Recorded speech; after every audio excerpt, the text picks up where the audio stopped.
Let's all roll for our hobby. Let's all roll for our hobby. Oh, let's all roll for our hobby to get ourselves a crit. Tipsy's drunk as shit. Onyx loves to hit. Ooh, Roq's magic is handy. Toot-Toot's music is dandy. So let's all roll for our hobby to get ourselves a crit. Let's all roll for our hobby to get ourselves a crit. Toot-Toot. Come, friend, now lend me an ear for a tale of Victor the Weird. He went on an adventure with he, him, and himself, and also his mighty fine beard. Now gather round, I'll tell you about this mighty beast. He may look as human, as mere as you, friend, but soon your eyes will feast upon this marvelous creature with many body parts. His one shirt may fool you, but what if I told you his chest had 4 red hearts? One mouth but 1,000 voices, one mind and limited choices. 2 handsome dice, 2 handsome dice. The audience rejoices. He's going to play D&D with him, himself, and he. Those are his pronouns, it's really profound. It's time for D&Me, featuring Victor and Victor and Victor, and Victor and Victor and Victor, and Victor and Victor and Victor and Victor and Victor and Victor. One knows who knows how many repeats. So come and sit down in an empty seat. It's time for D&Me.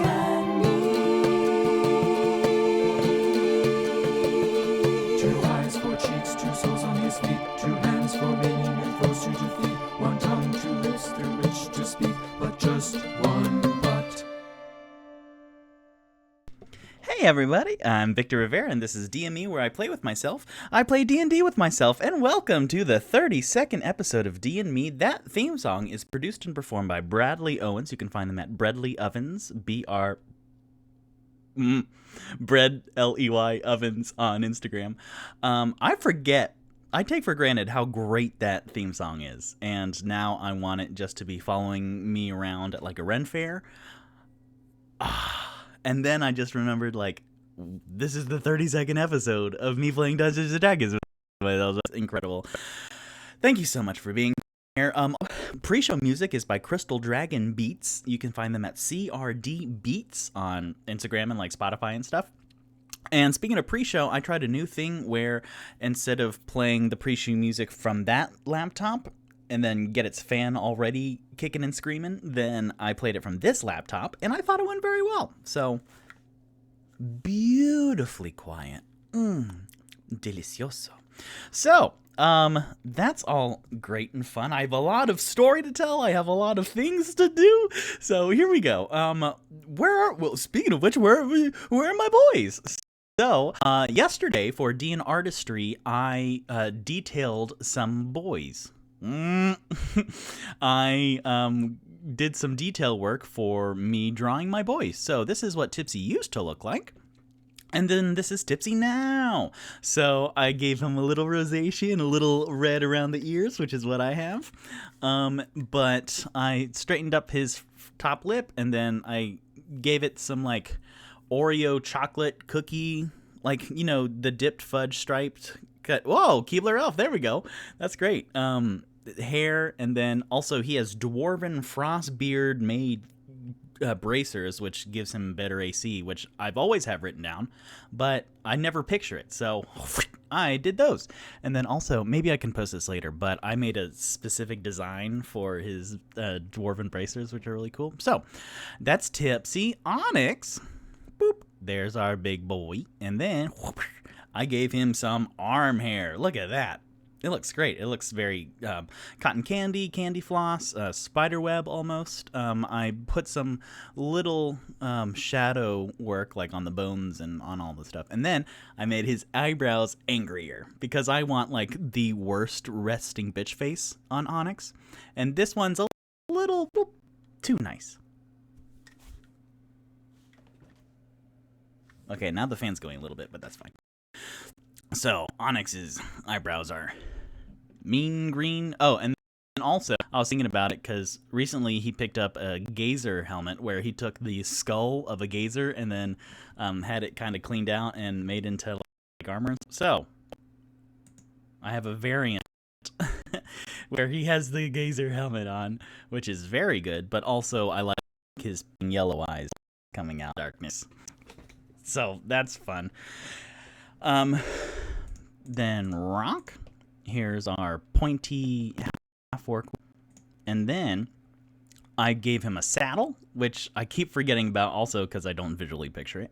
And then also I made a wrap for his spell book, where my mom, Dodie or something in the chat, made me a spell book for Christmas. That is Roq's spell book. And so I took a picture and then I edited it as a Roq spell book now. So it looks amazing. Yeah, it looks fantastic. And then I made, like, I put in some more, like, details on the glasses and the little clasps for his robe, and then made his eyes more amber because he has amber eyes. And then last but not least, is Toot-Toot locks it on Bard. So what I really did for him is that I made his trunk, I colored it differently, so now it looks like kind of an armadillo chameleon dealy, or kind of like coffee cake, which now makes me really hungry for coffee cake. So those are my boys. So let's throw them up on the fabulous banner. Isn't this great? So now that I finally have outlined and colored and detail boys, then I promise you there's going to be some merchandise with these, because I didn't feel comfortable doing the Hero Forges, but now I made my own shit. So here we go. Yes, it's going to be amazing. For Onyx wearing his gazer helmet, it kind of feels like a kid, like playing with his favorite toy. I'm like, he would want to wear the gazer helmet, at least for a little bit, for this banner. So there we go. I have a lot of stuff on my desk right here. First of all, tonight's dice, I went to a Barnes & Noble store closing, where everything's 50% off. Well, 40% off and then 50% for games and stuff. So I got me some new dice. This is Dragon's RPG dice set from Q Workshop. All dice tell a story. So these actually have dragons on them, which absolutely, let me find the D20. Look at that. Every face has a dragon on it, which is awesome. And then I'll cut this out, but my fan's really going laptop now. You might want to know your mic is popping tonight already. I was literally about to ask. Okay. How do I remedy that?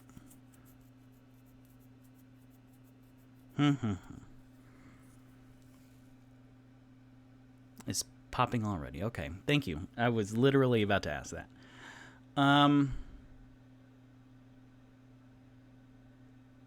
I'll try something, because it's only... Ooh, I forgot to make a post that I'm live. Oh, well. Since it's only 8 minutes in, then I'm going to try stop streaming, and then I will continue. Like, I will wait for like 5 minutes and then stream again to see if that will fix it, because that's the only... No. Thank you for letting me know. So I'm going to stop streaming and wait for 5 minutes and then come back on. So we'll see if that cools my fan off. All right. Please stay online, so thank you. All right, so we'll see if that worked.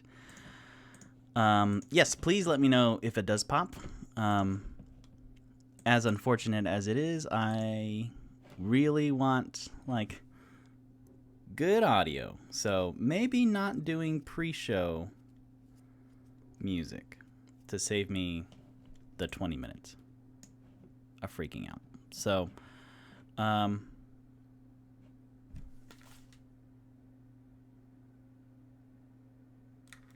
the fan's already starting to warm up. All right, I don't know. We'll see. So let me know if I'm good right now, but let me know if I do start popping, because I super don't want that. Yay. Okay, so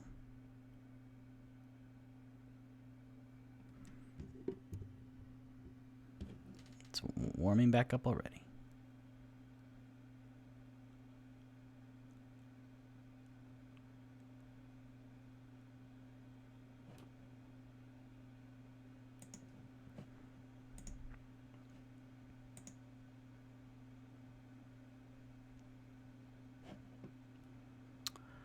Okay, so the fan is really chugging along.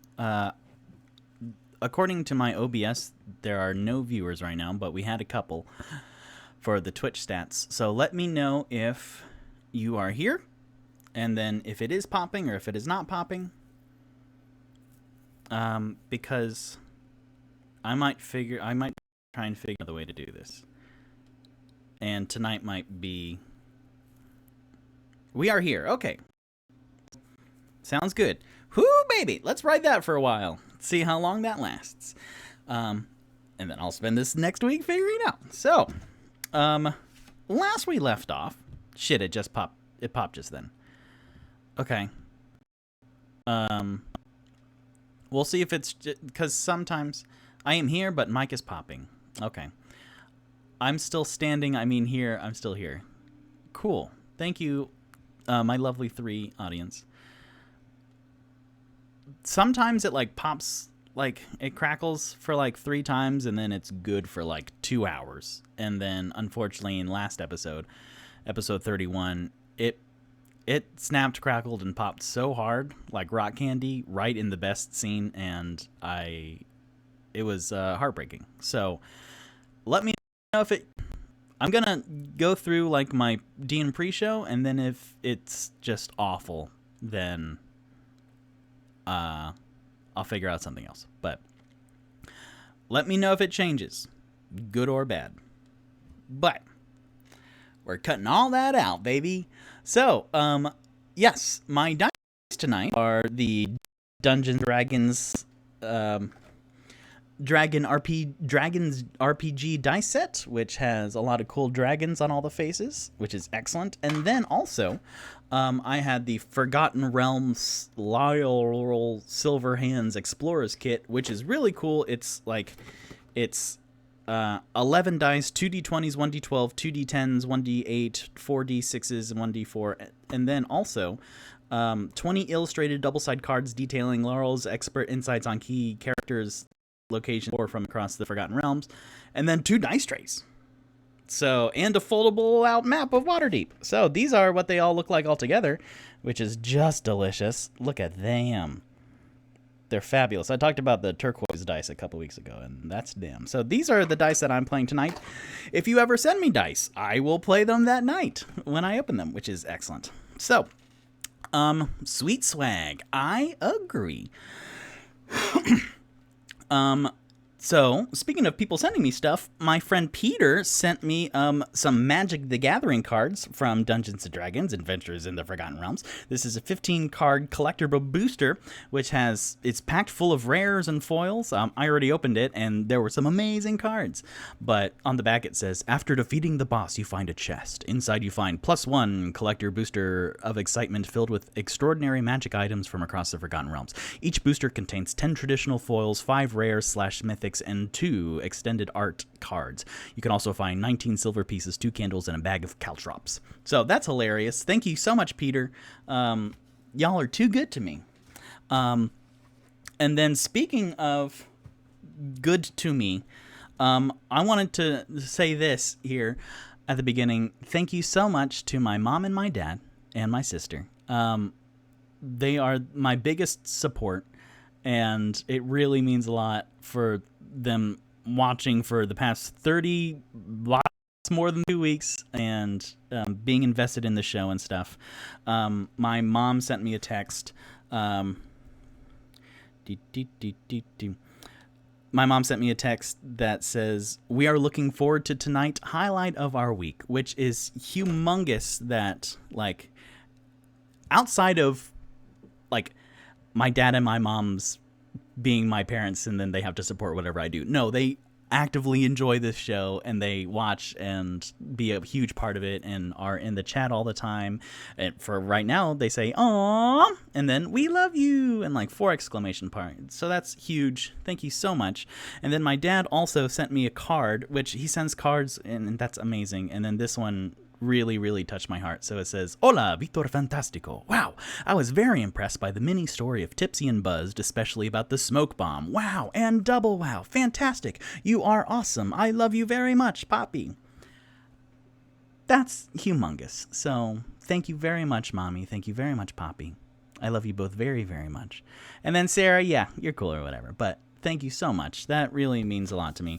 Them being invested and really loving this show means more to me than any of the money I'll ever make for D&Me. Ever. So that's humongous. Thank you very much, both. Yeah, I wanted to say that because that just really touched my heart this past week. Y'all are great. And now, if my mic's not still popping, Poppy, there we go. That's the good Poppy. This is the bad Poppy. Yeah, before I go on, are we still good? Because I have a lot of great story to tell, and I have a surprise right here. You are great. Yeah. Okay, great. So the fact that I don't have 3 people telling me that my mic's popping awfully. Mic sounds good. Yay. Yes, a new computer is somewhere in the future. But anyways, I have... it sounds like you've got an awesome family. Reckless, you know what? I sure as heck do.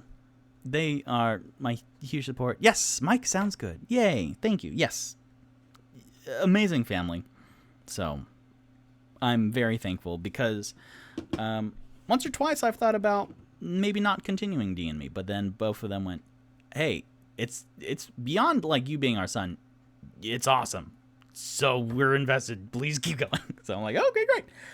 But I now have, moving on. Thanks, Reckless. Yeah. New friends, new internet friends. I have 2 packages to open for unboxing. So, as normal, let's roll for these bad boys. Tipsy's 1, Onyx is 2, Roq is 3, Toot-Toot is 4, Bop a 2. So that's Onyx. All right, here we go. Guys, do you like my gazer helmet? Dunk, dunk, dunk, dunk, dunk, dunk. Yeah, it's great. Yeah. All right, here we go. I'm just gonna rip it.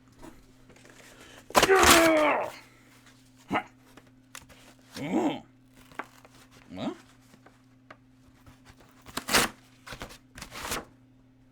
Whoa!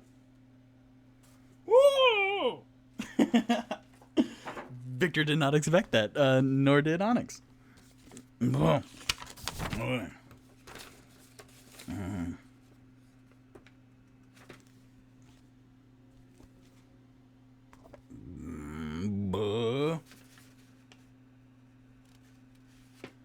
Okay, well, this is Homecoming Book 111 Hero from R.A. Salvatore. It might be book 3 or 111. But here's the thing. On the receipt, it says something else. So the sender sent us the wrong thing. But this is cool. Well, I'm keeping it. Neat. Is this the first one? Like, because Mom got me the first one. Oh, no, I'm getting my stuff confused. Which one's this one? Homecoming. What is this? Homecoming? Okay. Onyx, move. Hold on a second. Homecoming. This is book 33 of the Legend of Drizzt thing, and it's Hero. This is quite the wrong book that I did not order, but I'm keeping it. Cool. Okay. Bizarre. Well, for next week, I'll have a new thing to open, I guess. Onyx. That was weird. Can I open this other one? Yes, please. Okay. All right. Well, fine. Of course, Onyx, you are the coolest. It says my vision. All right. Here's another thing then. Pull to open.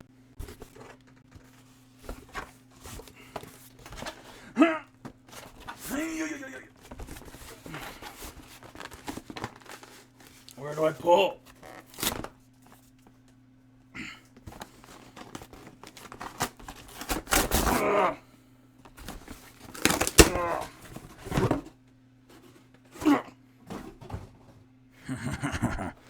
That's my favorite part. This is Van Richten's Guide to Ravenloft. Unleash the horrors of Ravenloft in this campaign sourcebook for the world's greatest role-playing game. Face your fears. Terror stalks the nightmare realms of Ravenloft to arm a new generation against the creatures of the night. Monster scholar Rudolf Van Richten has compiled his correspondences and case files into this tome of eerie tales and chilling truths. Oh, creepy. Oh, cool. I'm gonna kill that.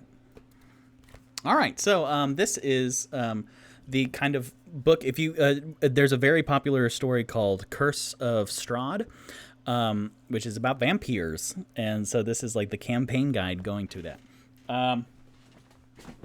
Yeah, and with that, I only have 5 official D&D books left, because one of those was supposed to be not including Tal'Dorei Campaign Setting Reborn, which is just a critical role book, but literally announced yesterday is also Journeys Through the Radiant Citadel, which comes out June 21st, 2022. And it's cool because the first time in Wizards of the Coast history, this book is written entirely by people of color. So it's like 19 little short stories, like short little adventures, but it's, as someone said on Twitter, written by brown and black people, which is humongous. So that's exciting. So they just want my money because I'm gonna get it. But all right, what a bizarre 25 minutes. We got mic popping and restarting and the wrong book, but hey, I'm glad to be here and thank you for being here. Angelito Guapo says surprise enchiladas in the chat, which I love. Okay.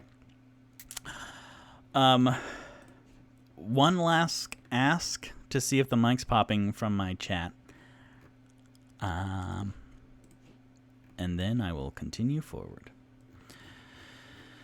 Which, you didn't say that it was popping any time unless. So. Whew. Got some funk. Let me. Yay! Okay, there we go. So, D&D Recap, episode 31, Buzzed. So far, so good. Excellent. Buzzed, my boys came back from exploring the Sea Ward. Toot-Toot, Roq, and Onyx did. Coming back to Tipsy's Tavern, and they tiny few here or there, but mostly better. Okay. Please let me know if it's unbearable, like if it's way too many, because that's very disheartening. Toot-Toot, Roq, and Onyx came back from exploring the Sea Ward, back to Tipsy's Tavern. Toot-Toot summoned Aago and Rainier to talk about stuff.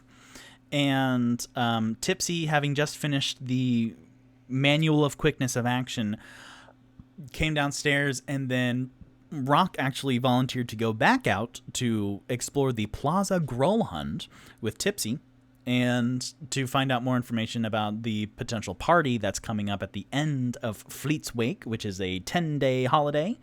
And while exploring, then Roq transformed himself into a very pretty Indian lady with a good disguised self. And then Tipsy got sucked backwards into a vortex to confront,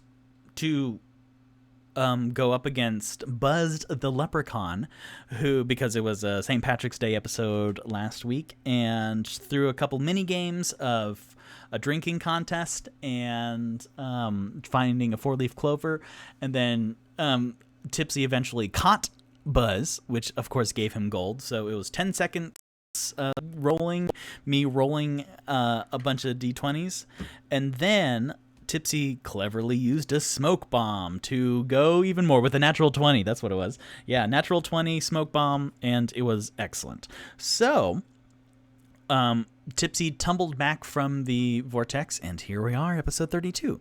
So Tipsy, having escaped through like this swirling green smoke vortex, tumbles back into the bushes, and then the Indian lady Roq ran up from across the street and asking, "Are you okay?"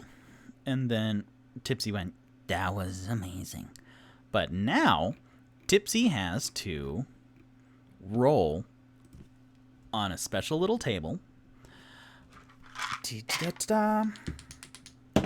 Golly, this is a big old freaking honkin' die. This can, like, knock people out. I'm scared of, like, big D20s. So, that is a 12. Oh, boy. Okay. Because as soon as Tipsy tumbled in, then he had to roll on the Tipsy Drunk chart.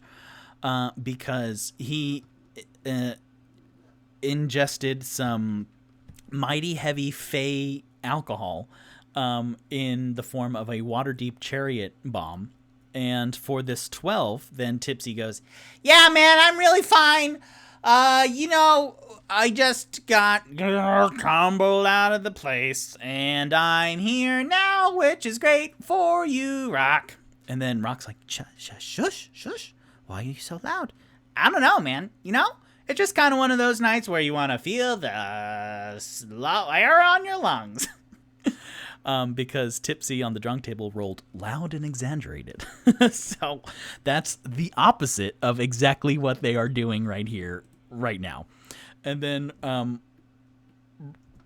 Roq is like, I don't know what to do. And then I was gonna, oh boy, okay, great. That's wonderful because, oh boy. I had a whole bunch of less stuff written down of like what Tipsy and Roq would do to explore the place some more, but this kind of throws everything out the window. So Tipsy goes, yeah, okay, you good? Hey, psst, you good? Also, where's Roq? And then Rock's like, I'm right here. I'm disguised. Oh, right. Roq, you're a babe. Okay, is there anything? And then, great. Wonderful. Yeah. So then we're outside of the Plaza Gralhund, and it's night time, and there are these giant these really tall fence that's separating Roq and Tipsy on the street outside from the courtyard inside. And then coming up to the gate from the inside of this plaza is this human man who's kind of like super hunched over and grizzled looking and wearing like this brown trench coat and has a lantern that he's holding up, and he's going, hey, you lot, what are you doing? And then Roq looks up, and then Tipsy, you can hear as he turns around in the bush, and then Tipsy goes, we're not, what are you doing, man? Oh, do you have business here? Yeah, man. None of your business. Ayo, Roq, give me a high five. And then Tipsy, like, you see this hand kind of emerge from a bush, and then the beautiful Indian lady looks down, petrified at the hand, and then looks into the shadowy figure, and then there is this giant mastiff emerging from deep within the shadows of the courtyard, and then come up to this human man's side, and then you hear and this dog is like baring his teeth and starting to growl, and then the human man goes, you better leave if you know what's good for you. And then Roq goes, I completely agree. Yes, have a good night, sir. And then like goes in and tugs Tipsy out into the street, and then Tipsy goes, hey, there's actually no good bush joke I can make here, so yay, you have a good night. That's a big dog. And then Tipsy's just dragged by his collar out into the street, and then Roq kind of they go all the way down the block, and Roq chucks Tipsy, because Roq has 0 strength, never mind. So Roq kind of, with all his might, but it kind of goes weakly, he kind of tosses, but just more redirects Tipsy's drunk energy to like the lamppost, and Tipsy kind of backs up into the lamppost. Hey, And then Roq goes, "What are you doing? You are completely spoiled our stealth mission." Oh, yeah. I'm supposed to be real stealthy, huh? Oh my gosh.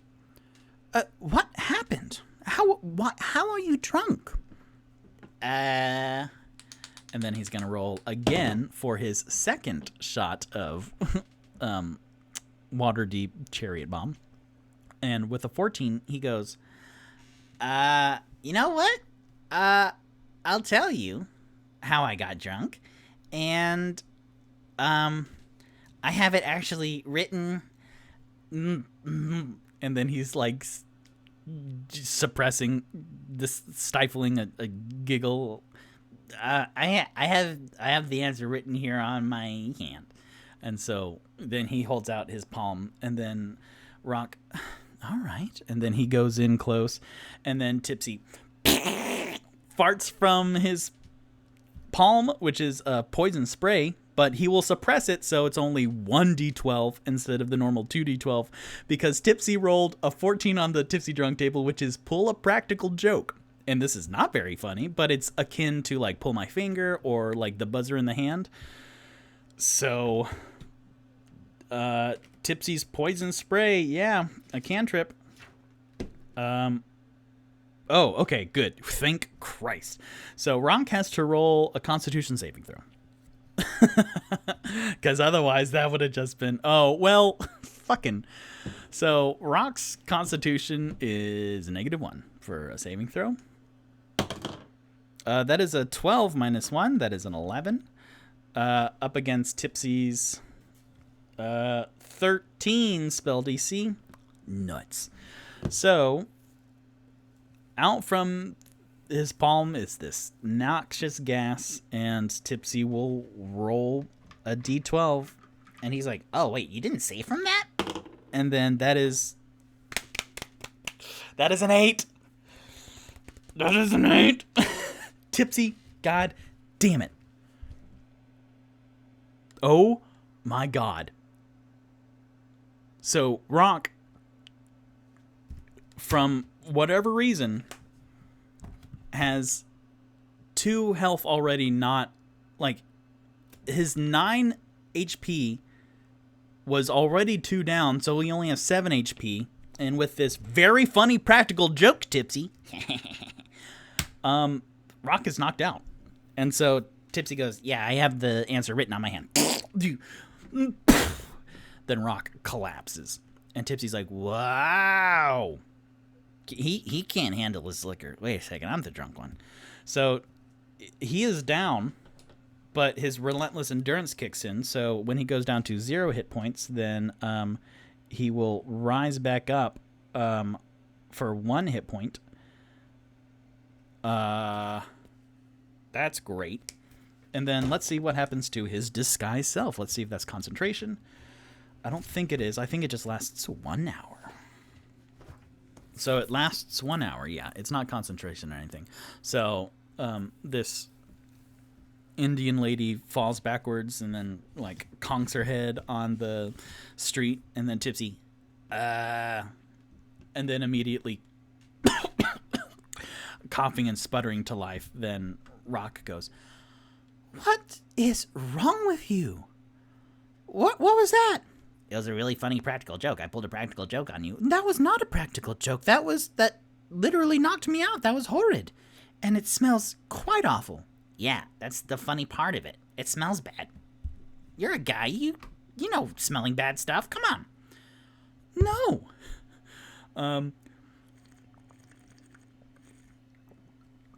Also, my water bottle is now leaking on me. Oh, boy. What a night. Oh, what a night.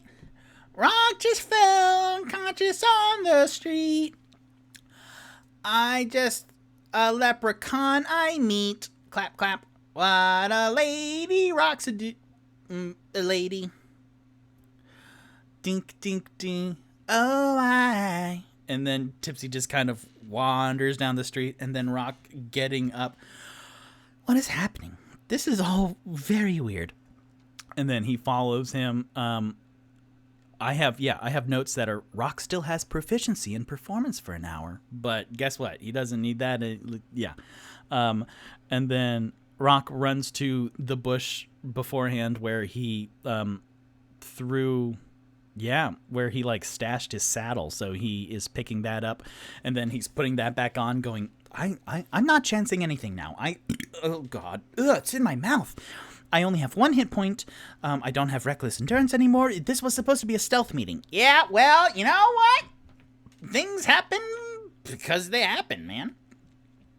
Okay, so should we like use the smoke bomb to leave? Man, I already used the smoke bomb. You already used the smoke bomb? Yeah, you already used your smoke bomb. What do you want from me? I wanted the smoke bomb. Well, here, I have some smoke. Get your hand away from me. Tipsy.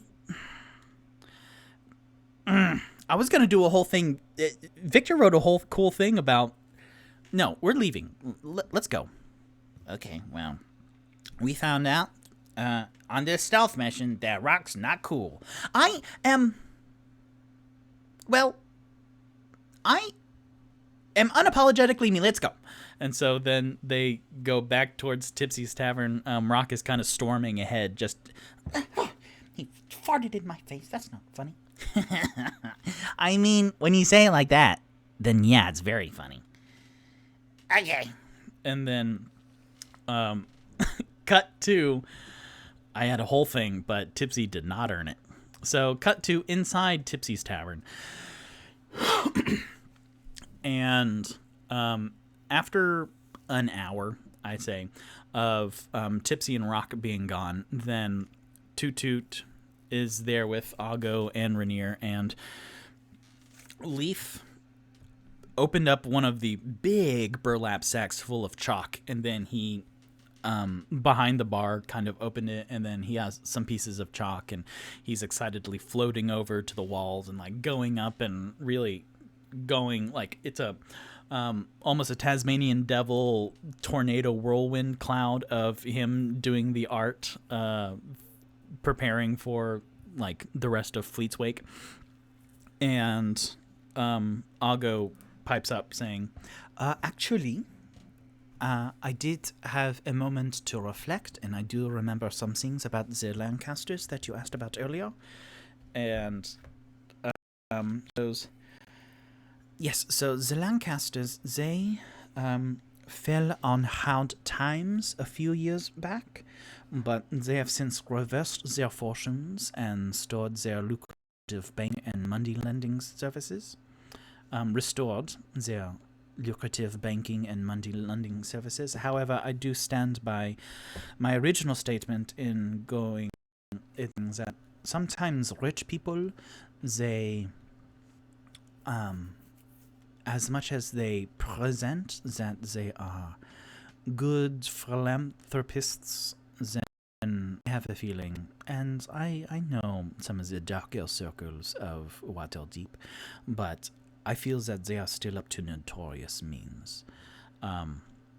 Also, Victor and Amalia, their eldest son disappeared 3 years ago when the family was on the verge of bankruptcy, but they still have 2 surviving children, young twins, named Traenzio and Elzirina.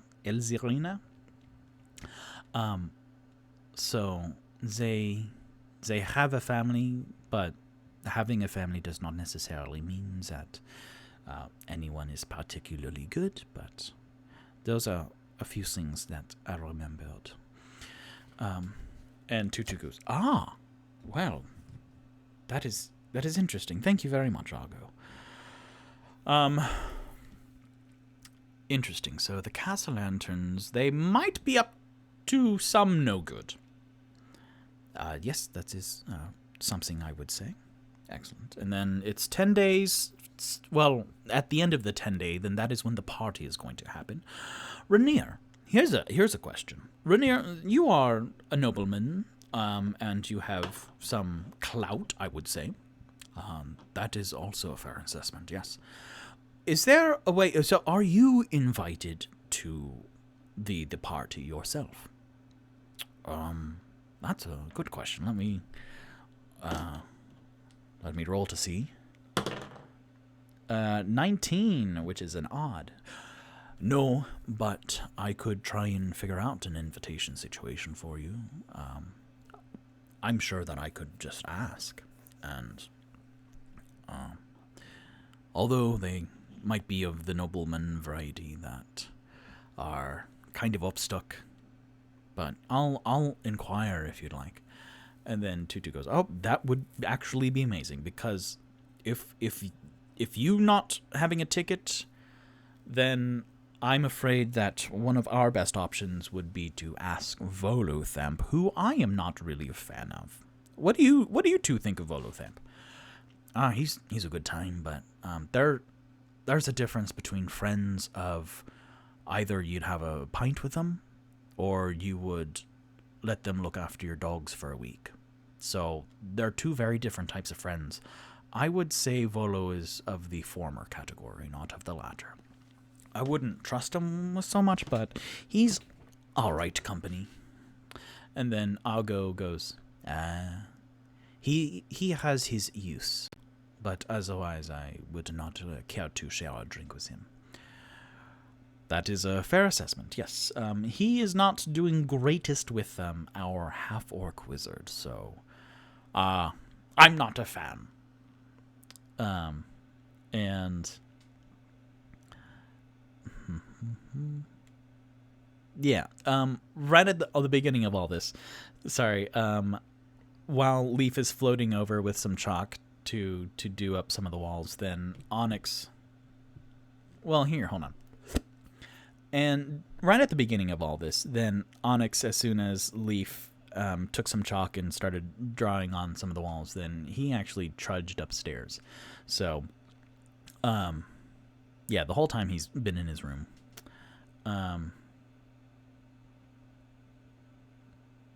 Yeah. I'm trying to figure out I quickly, arrange scenes in my head while this is all going, so. And with that, at the end of the scene, then Rainier goes, well, Toot-Toot, you have a lovely place here. I personally think that Toot-Toot's Tavern had a pretty good ring to it, but Tipsy's Tavern, it's fun. Toot-Toot goes, I know, thank you, right? But to be fair, Tipsy's Tavern is actually, it works on a couple layers. And then Rainier, pushing his chair back, goes, I agree, but I was trying to give you some words of compliments. And then Toot-Toot, yes, well, thank you. That means a lot. I'm going to go back to, my people and see if I can round up a ticket, an invitation to the party. So you two have a good night, and I'll see you later. And then Rainier Neverember, the son of the former Open Lord of Neverdeep, Mom got it. To be fair, he leaves the Tipsy's tap room and then leaving Toot-Toot and Aago, two horned individuals. Aago is a tiefling, so her ribbed antelope horns, black, spiral upwards vertically, and then Toot-Toot, his scrimshaw tusks extend outwards, and they're carved to have flute holes and piccolo holes, and on one side is kind of like a mechanical xylophone, and on the inside is the ridges for that wooden frog noise. So Toot-Toot looks at Aago. Yes, great. And then Aago looks over at Leaf, who's floating 15 feet in the air, scratching chalk, very focused on his work above the fireplace. And then, but he's pretty quiet except for the what's a good...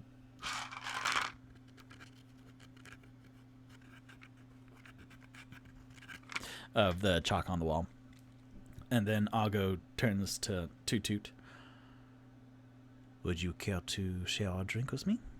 And then Toot-Toot goes, oh, well, sure, yes. Here, let me grab you. Oh, you are already sitting on one of the bar stools. Excellent. I don't think we have a lot. I don't know if I have in my inventory any drinks. Let me check that real quick. Bum, bum, bum. I'm afraid I don't carry any. I mean, I have health potions, but you look fine and fair. Maybe actually downstairs in the basement we have like a wine cellar, but also oh, interesting. Yeah. So Leaf, who can hear, he's deaf but he's mute. Leaf turns around and then he kind of waves to get Toot-Toot's attention, and then Toot-Toot looks up, huh? And then Leaf signs, while I was not sleeping, I did check the casks and the barrels downstairs in the basement, and all of them have expired. Oh, well, thank you so much, Leaf. Well, so that is also not a thing we could do. I could go into Tipsy's room and like try and steal a bottle. That seems very. I think he would appreciate the way about that, huh? And then Aago, kind of watching Toot-Toot fluster about a little bit, she reaches into her knapsack and pulls out this kind of crusted over looking wine bottle that Toot-Toot recognizes as the bottle that Ivy gave Aago at the end of episode 5, The Skewered Dragon. And so she pulls it out and she goes, "This is actually a remarkable year. Not a lot have survived, so it is a miracle that this bottle made it so long, and especially in the Skewered Dragon. Would you care to split this with me?" And then Toot-Toot, "Oh, yes, let me grab a couple glasses then." And then he goes behind the bar and then brings out 2 mismatched glasses. One is like this wooden goblet kind of with a stem, and then the other one is like a glass a highball thing. Which one? The glass seems nicer, so here you go. Thank you. You're welcome. And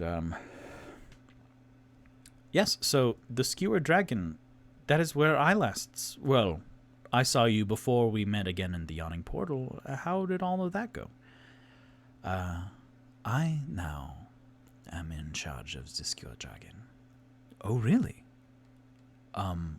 What do you plan to do with it? Well, I have some plans.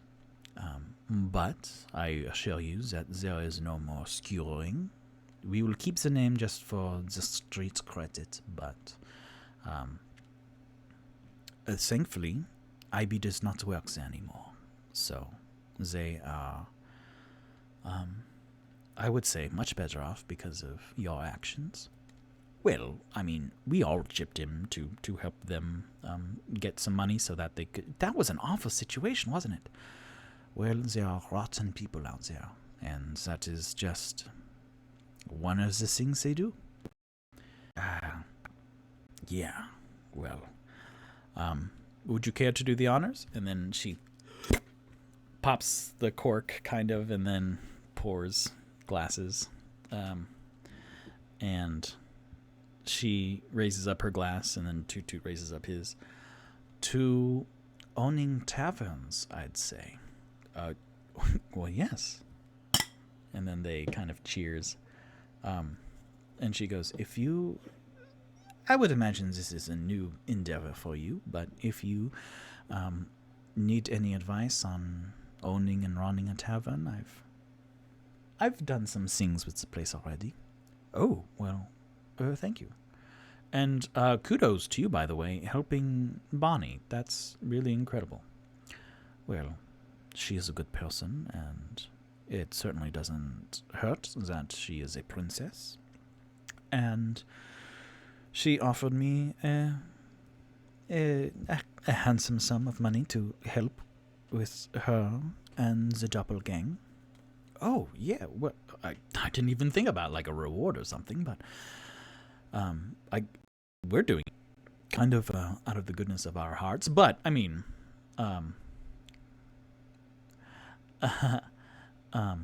but yes, good. Well, good for you. And then Toot-Toot will roll. This is fun. Roll an insight check on Aago. That is a 13. Insight plus 3. So a 16. Because Aago is a very peculiar, mysterious woman. Angelito Guapo says in the chat, call the small business admin. Yeah. And then mom before that, yay, no more skewing. Yes, I totally agree. But Aago is a strange individual where she's cool, calm, and collected, and she always has her shit together, which is different energy from what most of my boys present. But the way they met Aago is at the Skewer Dragon, which is this awful rundown ramshackle of a place. So Toot-Toot was wary of that, and the fact that Aago said, stay out of my way, as they were exiting. That kind of was a bit of a red flag, I would say. But then also Aago is doing this work helping a downtrodden group of people. So Toot-Toot with a 16 insight is kind of staring at this very like model pretty, like high cheekbones, and she has straight, I don't remember if I said black hair or white hair, so I'm just gonna say black hair. This long straight black hair that is it was woven into like a ponytail. Which one's the one where you weave it together? Is that a ponytail, or a ponytail is just the thing where you hold the hair in the back? What a pigtail? What is the mom? Huh? What is the thing when you weave the tail together? Is that still a ponytail? With this weaved hair collection braid. Oh God, that was embarrassing. So with this braid, like, she's actually taking some time right now to undo the braid and then is letting the hair fall naturally. And she's very pretty. And Toot-Toot knows that Aago knows it. And not uncomfortable by the silence, then Aago, finishing like straightening her hair and then running her fingers through it a couple times, looks up at Toot-Toot and is watching him watching her. Yes? What is a woman like you doing in a place like this? Well, you called for me. Well, yes, but beyond that, before it,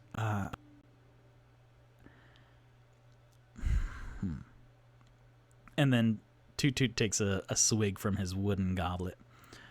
All of the characters here are very interesting, including yourself. You are obviously a sight to behold, but as I'm finding with my adventure companions, then I feel that everyone has a story, and I'm sure yours is fascinating. And then Aago sips from her glass.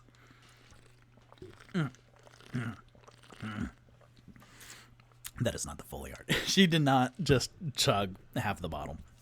Then she kind of sips and then swirls her glass. I take that as a compliment, as it was meant.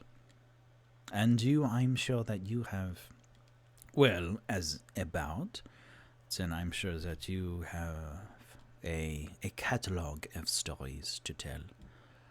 I have one or two up my sleeve. Well,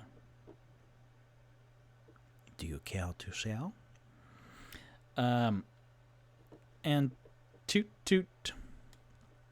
Let's see. Yeah, let's roll performance, Toot-Toot.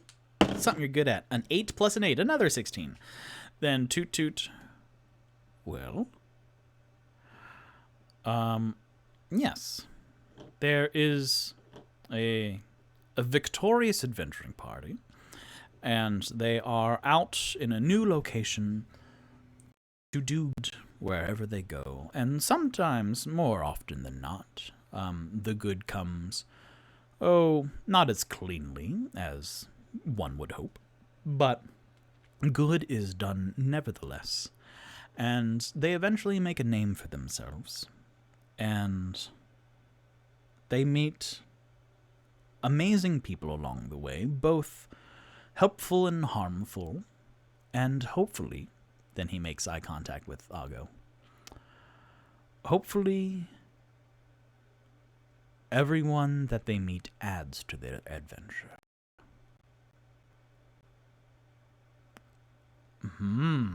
That was a weighted statement, Toot-Toot. And then you hear Aago swallow a little bit. And for really the first time, she breaks eye contact with Toot-Toot first and looks down at her glass and swirls it some more. Eye contact, I know this because I'm an actor, but eye contact is very telling, like body language, but especially in a scene,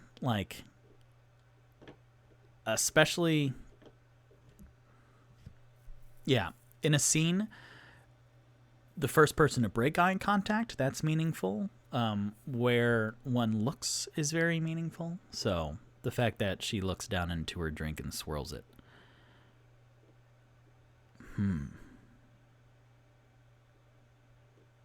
And then Toot-Toot kind of breaks this little bit of silence going, "May I top you off?" And then Aago looks up, then nods. And then a second round is poured. And then, with a 16,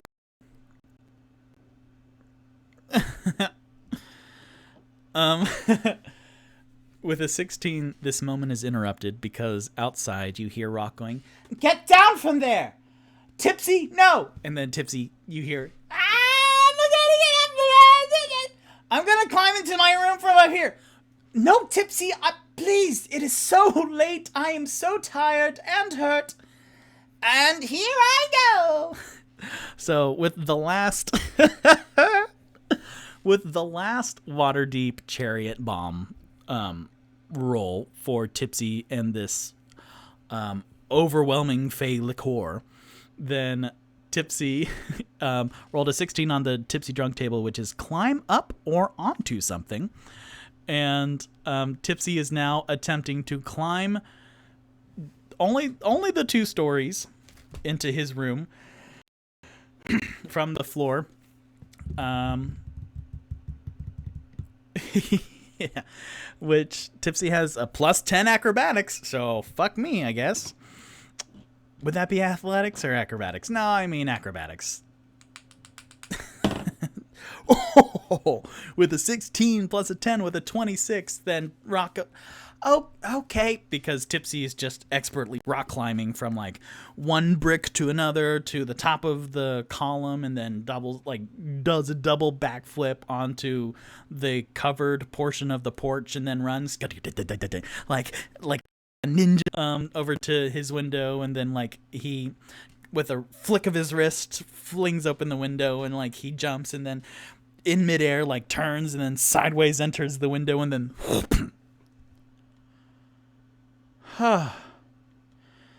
good lords. Then Roq exhaustedly enters into the Tipsy's Tavern, the tap room of Tipsy's Tavern, and then looks up to see this vignette of Toot-Toot and Aago enjoying a drink.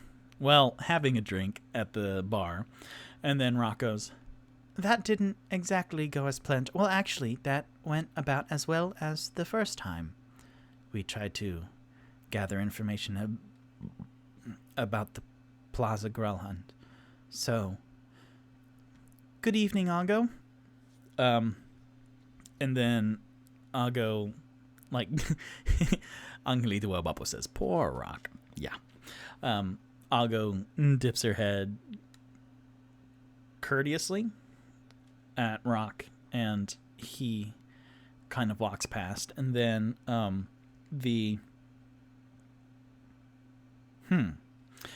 around Aago's neck is this magenta feather boa, who is her ale eel, and the feather boa, like one end of it kind of raises her head and looks at Roq, walking towards the stairs, and Roq goes, "Oh yes, I recall the Forgive me, I'm quite tired. What is her name?" "Amelia." Amelia. That is an air eel, correct? Yes. I remember at the Skewer Dragon, then, she was able to do some tricks of, like, invisibility. Then Aago corrects. Near invisibility. Near invisibility. May I ask what the difference is? She has not learned full invisibility yet, but, Aago looks down at her neck and goes, "Rat." And then she, like, taps the bar. And then Amelia, like, winds off of her neck and then snakes down the bar over to one end. And then as she's snaking her way back, then from the top of her head downward, about maybe 2.5 feet of this air eel, it's as if it's being transitioned, her head into a rat form, and then the rest of her is being painted away. So this rat now is scurrying back up the bar, and Aago explains, "As long as one part of her is visible, then that is the near invisibility, where she can hide exceptionally well, but she is not to a point yet where it's completely invisible, like I am capable of, but she is coming close." And then but the rat stops in front of her on the bar, and then she scratches the back of the rat's head a little bit, and you see the tail, like this invisible tail, kind of wagging and shaking, like happily wagging 2.5 feet down the bar. That's disconnected from the rat, but she goes, "Which I would say is sometimes even better when you don't have full invisibility, but you have a bit of a tell. That has helped us quite a bit, has it not, Amelia?" And then she keeps scratching the rat's neck. And then Roq goes, "You know what? This was the second time I did not use invisibility, and perhaps I should have. Maybe I will learn the third time." And then Aago, there is something that is breaking very slowly outside. It's doing the like a big truck. All right. Let's see if my water bottle is still leaking.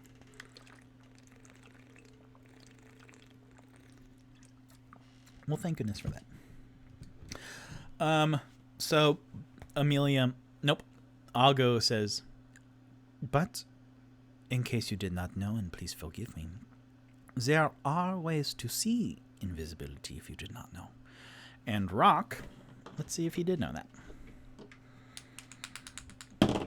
With an 8, yes, even, he goes, "Yes, I have not thought about that in a while, actually, but there are certainly spells, see invisibility, which if I'm invisible, then that is something I need to be wary of. See invisibility, which is a 2nd level spell, and I could perhaps do that, but invisibility, greater invisibility, because that is eventually something that I want to invest in. That is a level 4. Is that what you have?" And then I'll go, "And sirens." And then, yes. No. Oui. Wow. There is a lot of illusion spells that I don't know yet. But I'm quite tired, so if you'll excuse me. And then he goes over to the stairs and then puts one hand on the railing and with a big sigh, then he takes one step at a time, going upwards to his library and study. How much money does he have? Because everyone, normally the wizard of the group has the least amount of money because they always spend it on spells. Rightfully so. Roq has 30 gold. That's not a lot of gold. Tipsy has 9 gold. That is a lot of gold. Oh boy. All right. So, Roq goes upstairs, and Leaf is still scratching away at the chalk walls, and yeah, that's good. And as the night winds down, then Toot-Toot says to Aago, well, this was indeed... Well, let's roll to see how good it is. I'm going to do advantage on that because Aago says it's very good. Those were both 4s. Those were both 4s. Okay. And Toot-Toot goes, Aago, thank you very much for this drink. The drink was nice, but the company was nicer. And then Aago says, oh my god, that's a 4 also.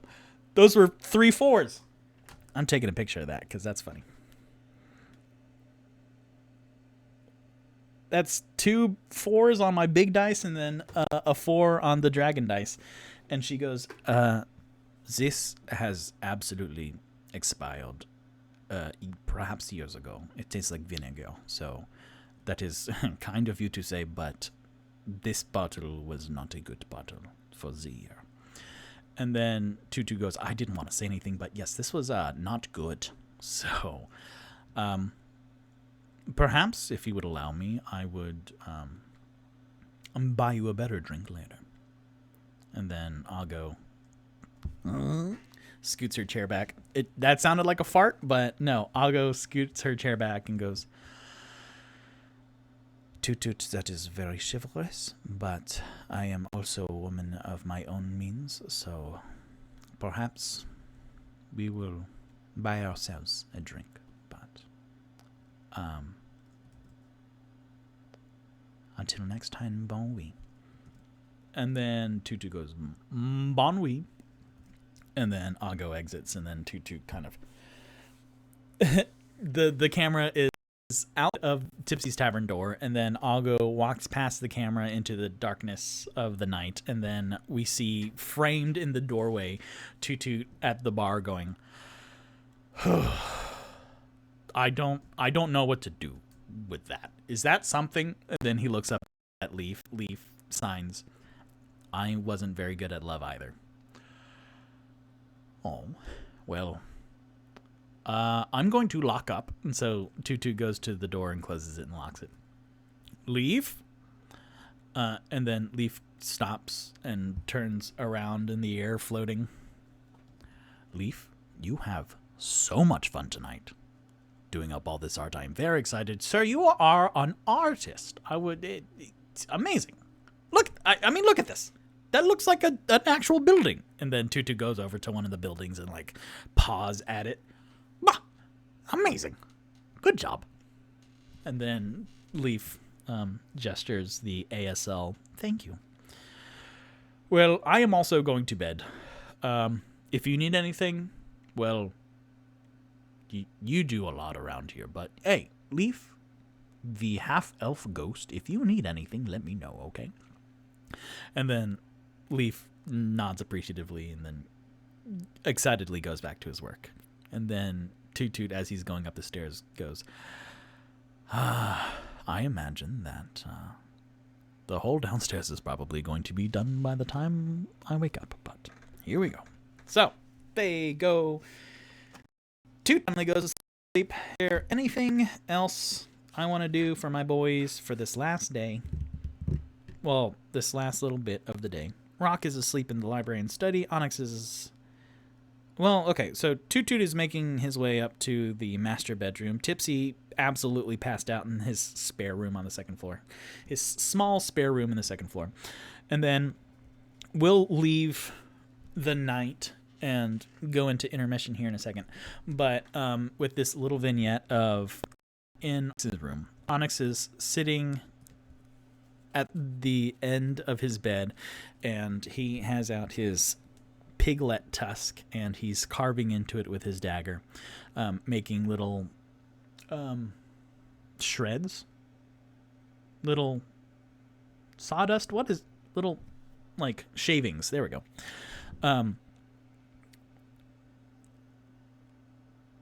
Carving these things out of the piglet tusk and letting them fall to the ground, and they're starting to pile up a little bit because Leaf isn't here to sweep them up. And Onyx is facing this open bay of windows to the night sky, to the night cityscape outside. And Onyx is like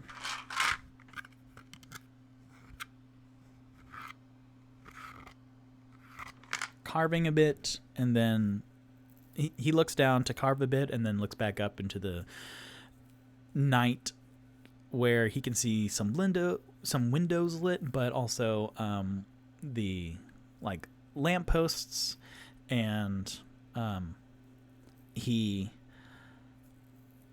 goes back down to carving, and then he looks up and then over to one of the walls where you see his silver mantle hung up on the wall. And this is a very bare room where you have the bed, and then the silver mantle up on the wall, the Baldur's Gate painting, and the Arrowhawk skin rug with a skull, which is a four-winged bird hide, pretty much treated, and it's like a bearskin rug, but it has the Arrowhawk skull on it. And Onyx looks around at all his trophies, and he looks back down to resume carving his newest trophy. And I guess his red dragon scale could be in his but he and the sound of him carving is muffled, having a hard time getting to his ears because of his gazer helmet. And he is very content, surrounded by his trophies, and then surrounded by people he trusts. And he, with kind of a full soul, keeps carving and then looking up into the night cityscape. Well, that's nice, huh? Cool. Yeah, great. I was just looking over my notes. I'm going to take an intermission real quick to use the restroom and perhaps get some more water and stuff. So thank you for staying with me. Yay, I'm glad that the mic wasn't dreadfully popping, because I need to figure that out. But anyway, thank you so much. And here is my voiceover reel. Yeah, sure. I mean, I hate to bring it up because you're upset and all, but why exactly are we going to cut up a bloodstained carpet? Is somebody we know the pot calling the kettle black? It wasn't doing anybody any good 6 feet under the ground. And don't think I didn't consult Savini about the specifics. It is his baby. He gave me detailed instructions on how to remove a few of the Rice Krispies, and you don't really want to hear that. Of course not! Well, yeah, actually. He donated his remains to science fiction. Don't think I'll ever forget it. Great. Just so you guys know, there's no group sex. Okay, fine, group sex. Oh, whoa. Yeah, that's how we made these cool little peace thingies. Civil War general, you must know how to fight? Sure. Poverty, sexism, social injustice. There's only one thing we can do. Group sex, right? No. Well, fight then. I am looking for, Brian, he's not here today. Sorry, we can't give that out. You could leave him a note. I think he works again next week. Now what? Nice to meet you. It'll be good not to be the new kid. A little over a month. How about we start with the lab? Really incredible stuff. I know. They seem like fairy tales, right? Way further off. I was shocked to find out how far along they were, too. Phase 1, it was tiny, 30. Yeah, it's no way to do large science, but for the company's purposes, I guess it was fine. I mean, they already knew the drug worked. I don't know. I'm new here, too, remember? Nobody tells me anything I don't need to know. Here is the break room. Best snacks in the building. Jack? Looking for you, actually. What are you doing on my computer, Jack? I don't have access to any archival stuff. Plus, it wouldn't be on this computer. I mean, the server? Probably need to go through HR to... I was just needing to finish this round. Get out. Of course. Well, here's the conquering hero back from the wars. How was it? You look like you went pretty hard. Really leaning into the Vegas thing, huh? Well, pound some coffee, my man. Max has called us all into the bullpen. He just got in. Big announcement, looks like. Shit's moving, man. Now. See you in there. You need me? Holy shit. What happened? From shut-eye? Yeah, his pupils look normal. Where'd he hit? No blood. He'll probably have a crick in his neck from the way you had him lying. For what? His headache? Jack! Jack! Jack! Fine. Are we gonna talk about my department? Jesus. Max, Thank you so much, Evan. You're welcome.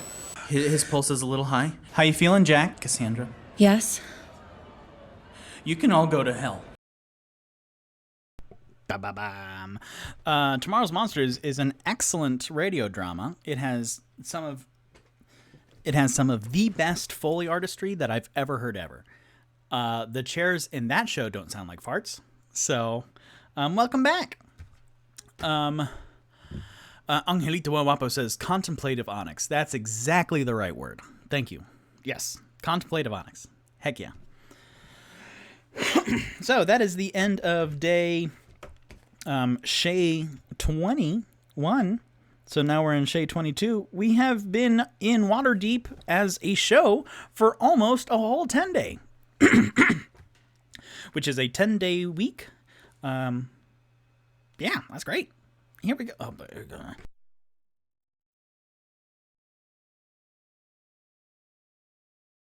All right, so everyone meets downstairs and to a chorus of gasps because, of course, Leaf sleeplessly worked through the night and made the entire downstairs beautiful. Whereas previously there were like 87% done blueprints and framework of black lines of like scaffolding, pretty much sketches up on the walls, then heartily with maybe a bag and a third all of the big bags of colorful chalk, then Leaf has made this a stunning display where as soon as you come down the stairs into Tipsy's Tavern tap room, then it looks as if there are no walls because the optical illusion makes it so that you see the buildings beyond. And right at the entrance of the door, well, hold on. Yeah.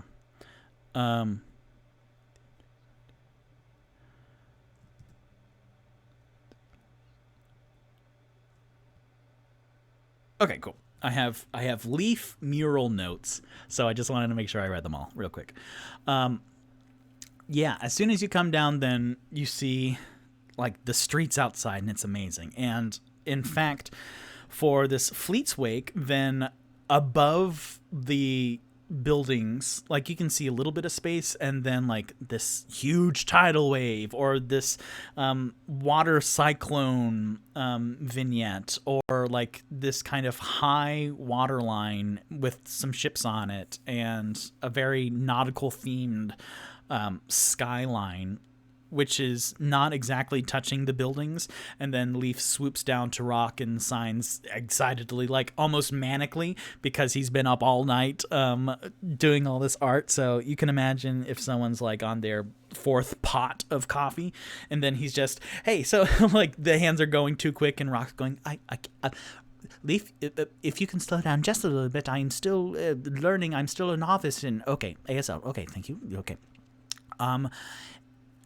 If I could sealant up the buildings so that you could finish up the work. Yes. I eventually absolutely want to, and I do want to finish up the rest of this place for the wonderful floor work that you've done, and I do want to. But first, Leaf, good lord, you are vibrating, man. And then Leaf is just and then he kind of rockets up through the ceiling and then out of the tap room, and everyone's just like, wow, honestly, that was a lot even before my coffee. Do I have coffee? I probably have coffee. What's the coffee where you put the liquor in it? Well, where did buzzed come from? Because I feel like that's the type of coffee. I was making an Irish cream joke. Is that what you put in an Irish coffee? Is that the spiked coffee? I don't know. Either I need to drink more or I need to pay attention when I drink. A little bit of both, probably. So then, Toot-Toot always takes charge. So Toot-Toot goes, all right, gentlemen, I've been thinking about it. And for this next couple of days, okay, Irish coffee is whiskey. Oh, okay. Then Tipsy goes, well, actually, Irish coffee is whiskey. So I need some of that. And so he looks around the inside of the bar and kind of knowing full well that there isn't any of that, but he's just doing something. And Toot-Toot goes, all right, gentlemen, I've been thinking about it. And over this next remaining holiday, we don't know when the bad guys are coming. Connected with nowhere against the doppelgangers from anywhere. So we have found 3 out of the 4 doppelgangers in the doppelgang, and it's kind of it's a uncomfortable timetable and waiting game for me, I would say, because either we wait for the party at the end of the 10-day and the castle lanterns and the Gralhunds to see if Sir Constance will attend, or we try and figure out another way to find him in an entire neighborhood of the Sea Ward. But either way, if we don't have an absolute plan today, I think it would be a good idea to at least have some of us keep an eye and maybe a protective detail on the 3 doppelgangers or shapeshifters that we have found so far. How does that sound? Then Roq says, I think that's fair. If it makes any difference to anyone, I would volunteer to look after Sheen, because I feel there is so much to learn there. And Onyx, I feel you have a strong connection with Tiffany. Yup. So perhaps he would like to go to the Yawning Portal, and then Toot-Toot, you frequent the Yawning Portal, so that might be also a good endeavor for you, and perhaps Tipsy to go down to keep an eye out for Bonnie and Yagra/Tiffany as well. That works out quite nicely. And Toot-Toot goes, I agree. And then also I thought of, if we do wait until the party at the end of the 10-day, then one of the ways we could go in is, I can erase my limited resources sheet to start anew.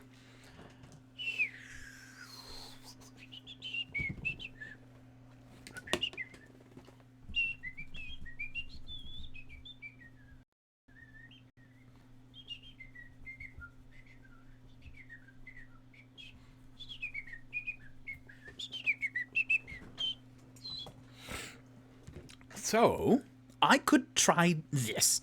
And then Toot-Toot, he kind of scrunches himself to make himself very, small. And again, Toot-Toot is 7'3", but he, scrunches up his body to appear kind of small. And then from that, he would cast Disguise Self, and then from the, I would say, 6'3", because, okay, I wanted to do this math earlier. I played Igor in Young Frankenstein the Musical, and literally my 5'8" frame scrunched down and was maybe 5 feet, or even 10, I would say. I need to actually have my roommates measure me. Future Victor, write that down, because that will be a fun, see how the math proportions out. But I for the whole show and for the whole multiple week run, and for weeks of rehearsals, I made myself a diminutive, my height was significantly lower. So I would say right now, until I measure myself and then work that proportion out, but the 7'3" Loxodon scrunches down to a 6'3" form, and then from that could shrink down perhaps another foot. And then as his body morphs, then you see this wrinkled up, self-satisfied face and kind of a portly belly, and he will roll performance, a 13 plus 8, a 21. He goes, "Hello, Roq and Onyx and Tipsy." And Volotham Gedarm is now standing in the middle of the tap room, and then Roq goes, "Oh no, that is uncomfortable and I do not like it." And then Tipsy comes out from behind the bar. Yeah, so I couldn't find any... Oh, Volo, you probably got some stuff on you, huh? Come on, upturn your pockets, you alcoholic. Oh, well, I am just Toot-Toot in the form of Volotham Gedarm. Oh, so you don't have anything? No, Tipsy, although I do like to drink, says Toot-Toot, kind of waving his arms, and Roq goes, "Haha, yes, I still don't like this very much, Toot-Toot. You know my feelings towards him." And then, still in Toot-Toot's form, still in Volotham's form, then Toot-Toot's voice comes out. "Yes, I'm sorry, Roq, but he as Aago said last night, he does have some use. So perhaps this braggart would get an invitation. So if we can somehow, and Tipsy, this is where you're part of the plan." Oh yeah, I'm part of the plan? Cool. Tell me how I'm part of the plan. "Well, on the day, if we do decide to wait the 10-day in order for the Cat-O-Lantern party, then Tipsy, I need you to drink like you've never drunk before." And Tipsy's eyes brighten and his smile, very much in the form of this banner, completely widens. "Oh, tell me more. So, I'm thinking that either we convince Volo, because I'm sure that he will get an invitation because he was bragging about him being invited to the parties, that either he has an invitation now and he could give it to us, or I imagine that might not be as easy as that, so I could disguise myself as him with his invitation that we could get, because Tipsy, you will be drinking him under the table at the Yawning Portal, and hopefully we get him completely blitzed out of his mind, that he won't notice that today is the day for the party, and then I could show up, and then the next day, oh no, he was so drunk that we could tell him what he did at the party, and he'll be like, "Oh, yes, I remember that," because he's so-and-so. But, yes, I think that is a pretty good plan with no hitches whatsoever. And then Tipsy's like, "I will practice for this every day." You really don't have to. That is called alcoholism. I know what it's called. Toot-Toot, what is my name? That's a very good point. All right, so that is one. And Roq goes, "Can you please? I appreciate the illusion, but I don't. I appreciate the illusionary. I don't appreciate the illusion." And then Toot-Toot melts out of the form. Yes. So I think that's a good plan, just in case we don't come up with something better by the end of the 10-day. But until then, I would. Being the doppelgangers, babysitting is not the right word. Keeping an eye on the doppelgangers, I think that's a good idea. What say you all? Yes. All right. Oh wait, that means I get to see Tiffany. Then yep. and I would like to leave. And then kind of coming out of the fireplace, just like hopped up, like twitching. Oh, goodness gracious. Leaf, do you want, I know you don't sleep, but can you like meditate or take a nap or something? And he's like twitching like a chihuahua, kind of. Like the stereotypical chihuahua, not like our chihuahuas. So Roq looks at Leaf. Oh my. Well, does the sealant need to happen today, or could it perhaps wait a little bit? Like, I will make sure that no one touches the walls. We could have like a little velvet rope. Do we have well, we have rope in our inventory because we are gosh darn adventurers. My rope, I have no rope. Because Roq is like the wizardiest wizard there is. So all he has is spellbook, parchment, ink pen, quill, bottle of black ink, small knife, and 1, 3, 4, 5, 6, 7, 8, 9, 10, 11, 12, 13 different types of books. Either like letters or books or like the manuals. Angelito Apo says, Chihuahua twitching, too much caffeine. Yeah, exactly. So, no rope. Does anyone else have rope that we could use? Well, also, does anyone enter into the Tipsy's Tavern that we need to be aware of in order, like, would anyone just rub up against the walls? And then he looks down at Tipsy. What? That sounds like a good time, but I can't reach. I'm so small. I can't reach the buildings. If there is another need, I mean, and also, Toot-Toot says closely to the others, kind of turning his back to Leaf. Also, Leaf, like, doesn't sleep, so if something messes it up, then he could just redo it, honestly. We have many big bags of chalk. And then Leaf, like, vibrates through Toot-Toot. Oh, that is unpleasant. And then he, like, is in the middle of the four, like, the huddle of the boys, and then he's just yeah, exactly. Chihuahuas prepare for their day, like twitching. And okay, so Leaf, I think we're going to head out. Have fun. Yeah, meditation is really just the most successful people meditate. Okay, so we're out of here. Goodbye. And then they exit. Roq is going towards the Seven Masks Theater. Bop. Oh no. Bop. Bop. Bop. Oh, they're all turned off. That's weird. I'm going to the Seven Masks Theater to talk to Sheen, who is the shapeshifter tutor. And then Tipsy and Toot-Toot and Onyx are going down to the Yawning Portal, which I should have like a Yawning Portal. I mean, I ripped out of that, but I should really... What's a good Yawning Portal like background? So, yes, they will go down to the Yawning Portal. But to start off, let's see, because 32 episodes into D&Me, I have a pretty good understanding of timing and scenes and stuff. So I'm going to roll because I feel like we're going to have time for maybe one of the scenes. So,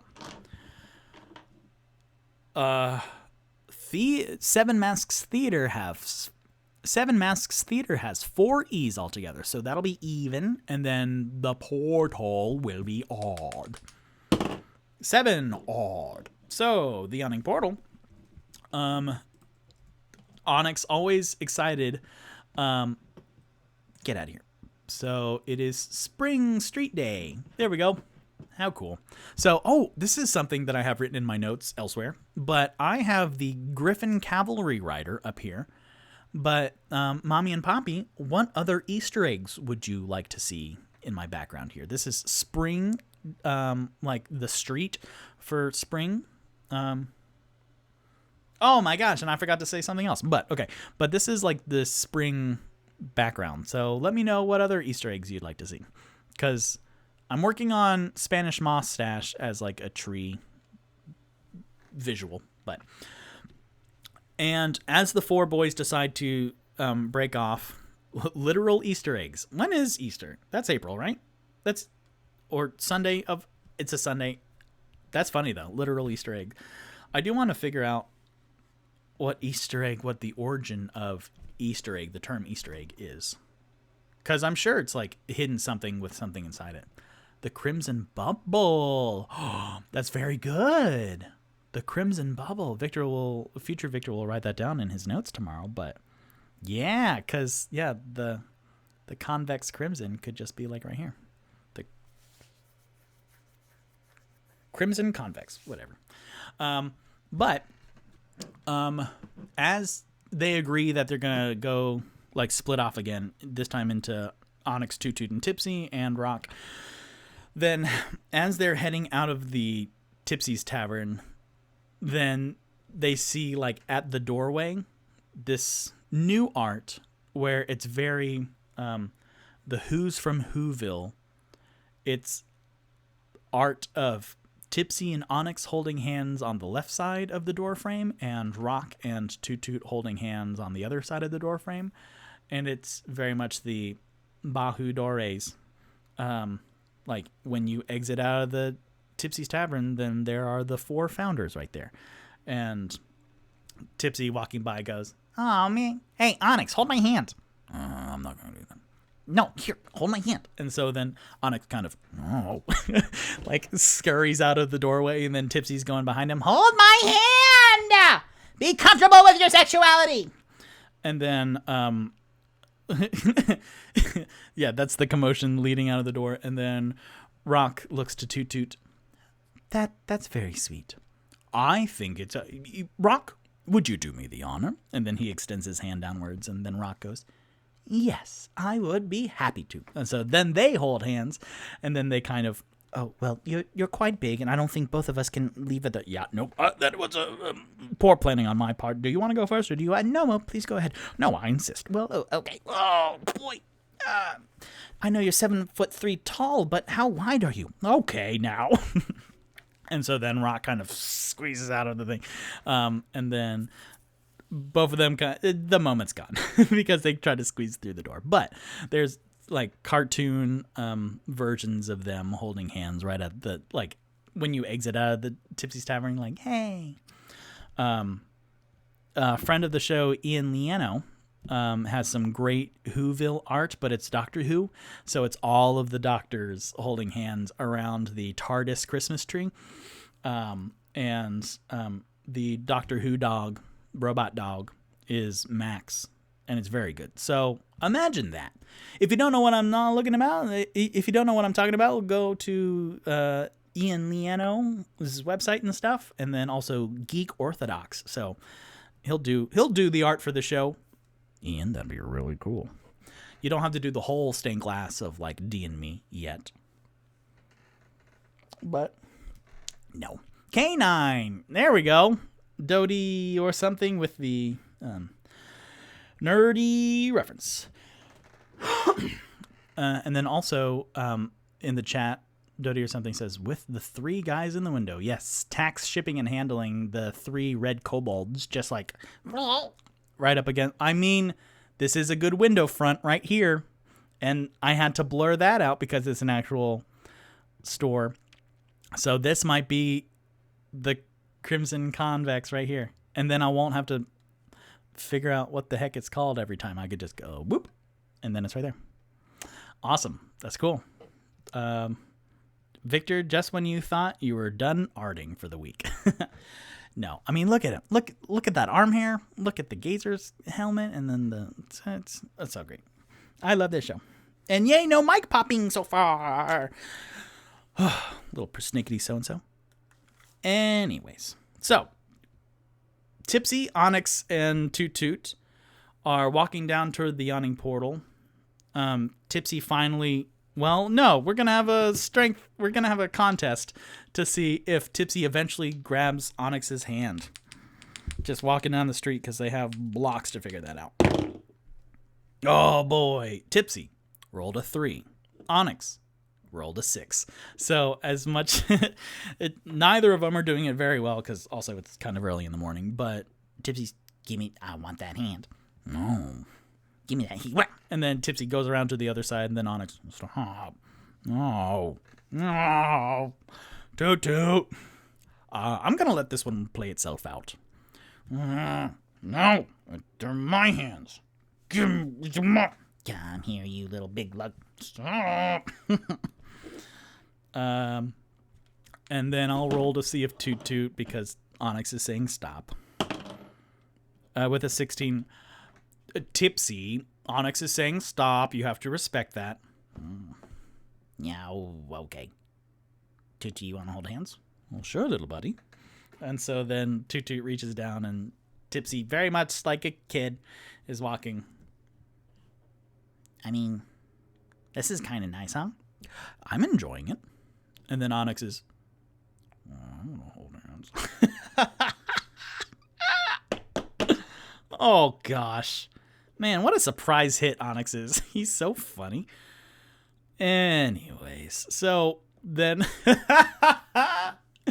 then let's say 9:30 rolls around a.m. and the door to the yawning portal opens, and then Tipsy walks in holding Toot-Toot's hand, who is also holding Onyx's hand, and then Onyx is beaming, and then Toot-Toot, like, looking at Durnan, kind of just rolls his eyes a little bit, and then it's the second day of the 10-day Fleet's Wake, so it's not busy. Yesterday was hugely busy because it was the first out of 10 days of celebration. The last day will probably be really busy, but this second day in the morning, I'm trying to navigate. Some of these holidays are so weird, so I'm trying to figure out like how a whole society would celebrate the second out of 10 days. Also, Fae Day was just a couple days ago too, so people would nurse their hangovers from the day between Fae Day and Fleet's Wake. So the second day, let's say that, yeah, people are still like, oh, we're going to have 10 days of partying. Yeah. So it's starting to get busy. You can feel like just this energy, this palpitations of like, ooh, this is going to be a busy day. And then Durnan's behind the bar and looks at this weird threesome coming into the door. And Toot-Toot's, we're just going to grab a table. Yeah, says Durnan. And then he sits down, and then Bonnie scurries out. Let me go to my Bonnie notes. Wait a second. Where's all my Bonnie notes and stuff? Oh, okay. There we go.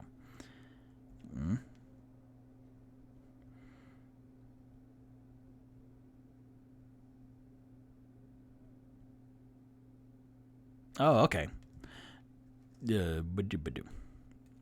Cool. So, Bonnie, the strawberry blonde, petite, human form of Princess Misdirection, the doppelganger, comes out of the back room kitchen and then spots the Victoria, 3/4 of Victoria sitting at a table, and then excitedly rushes over. Hi guys, how are you? How are you today? We're doing fine, just holding hands. Tipsy says, holding up Toot-Toot's hand. And then Toot-Toot goes, he won't let go. And then Onyx, he lets go. Can I have a morning beer or something? Yeah, I can get you that.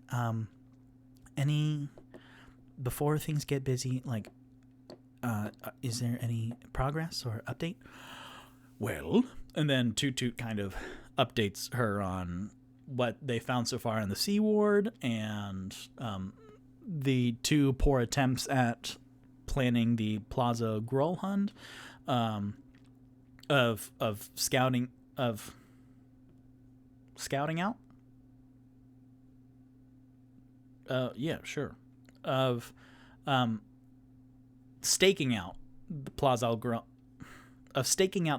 Gralhund, and of like the potential plans of like if they can't figure out something better by the end of the 10-day, then maybe the Volothamp route. And Bonnie goes, well, I know Volo's favorite drinks, so that I would be happy to contribute. But great. Thank you both. Well, thank you all three of you for really putting your all into this, and I really appreciate it. If there's anything, like, if you need anything, like, and then Toot-Toot also says, well, we're going to be here for a while just to keep an eye on you to make sure you're safe so that no one from anywhere else. Well, no, that's, well, anywhere, but anywhere else? Is that like a cool little name for nowhere? Anyways, we just want to make sure that no one from nowhere messes with you today, okay? And Tiffany also. Shh. And then Bonnie actually goes, shh, shh, not her undercover name. Oh, yeah. Yagra Stonefist. That's not exactly subtle, but yes. And then Onyx like turns around towards the stage to like start looking for her for Yagra / Tiffany over at the table that she's normally at. So he's like craning his neck over to look that way. So I appreciate that. If you all need anything, like I got your tab today, okay? And then Tipsy's like, oh, and then he leans back and like cracks his knuckles. Well, I would like 3 lobsters, please. Which is one of Victor's favorite jokes. So Bonnie laughs and goes, let's start with breakfast, perhaps. So 1 breakfast beer, two breakfast beers, please. Okay, 2 breakfast beers total. No. 2 breakfast beers for me, please. 3 breakfast beers total. And then she looks up like, this is going to be a long day, huh? Up at Toot-Toot, and Toot-Toot goes, I know. There was a whole thing about holding hands earlier. Yeah, don't even worry about it. I will have, like, orange juice, please. With champagne in it? No, just regular orange juice. Yeah. So the bad type of orange juice. Tipsy, not everything has to have alcohol in it. Okay, so you say. So Bonnie, thank goodness I don't have to keep track of today's coin count, but Bonnie goes to get 3 breakfast beers and some orange juice and like a breakfast platter. And then Onyx is like craning his neck over towards the table, one of the tables next to the stage that normally seats Davil Starsong, who is part of the Black Network, the Xantirum. He is a sun elf bard who is part of like acquisitions and like, what's his proper title? That's something good in my notes that I should have. Davil Starsong. He is, I don't have that information written down, but it's certainly in the book. He is and this doesn't matter, so like 2 more seconds and then I'll move on. Future Victor, write down that Davil Starsong is the master of opportunities and negotiations. So he has like a table normally set up by the stage, and Onyx is craning his head over. I don't see her. Where is she? And Yagra Stonefist, who is the half-orc, this turquoise half-orc form of Tiffany, the Goliath fighter bodyguard, neither of them are there. So Toot-Toot goes, well, you can't imagine them being there. Like, they don't sleep at that table. So be patient, my young dwarf barbarian friend. I'm sure they'll come. And then Onyx, like a disappointed kid, like straightens back in his chair, like comes around looking back at the table. Okay. Dude, sing something. Oh, like at the stage? Yeah, no, because there is like, let me roll 2 d12s to see how many people are here.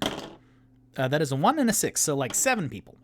Not a lot going on here on this Tuesday, this second day of the 10-day. So Toot-Toot's like, I don't really have a good song for like singing for other people, but I'll sing something for you. Let's see. Good morning. I already did a good morning. Waterdeep. Morning. Okay, here we go. I got sunshine on this nice 10 day. When it's cold outside, I got the month of... All right, let's see. 1, 2, 3. January is Hammer. March. January, February, March, April, May. I got the month of Myrtle.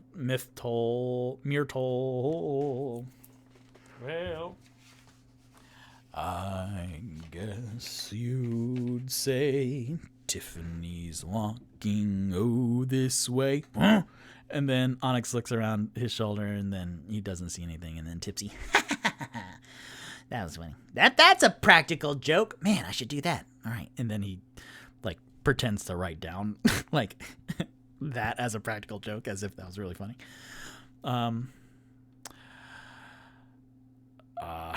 Fleet's Wake. Talking about Fleet's Wake. Oh, there they actually are. Oh. And so then, Tiffany and, well, the form of Yagra Stonefist opens the door to the outside, and she opens it wide She opens the door wide and holds it open for Davil Starsong to step in. And Davil Starsong has a new, like, he's very tan. I imagine he's like a very tan Lee Pace, the actor Lee Pace. And he has on a new, very bright, very yellow and orange and dabs of red, like sequin sun rays arted onto his sleeves and stuff. And he kind of glides in, and Yagra, looking around, just, she's always, as a good bodyguard does, always surveys the scene, and then, like, her eyes catch the table with Victorious at it, and then she kind of, like, has a splash of recognition on her face, and then is trying to keep down a smile, because then Onyx is, like, standing up on his chair and waving, hey, hi, good morning. Excited Onyx is always fun. So, and then she kind of suppresses that smile and then gives, like, that sup dude, like, nod upwards, and then she saw me. And then he sits back down, like, pleased with himself. And then Yagra then leads Davil over to their normal table, and then Davil, looking around, also clocks Toot-Toot, and then gives the same kind of sup dude look up at Toot-Toot, and Toot-Toot's, oh boy. It's interesting how some of my characters really don't like some of the other characters, but so he kind of swarmy,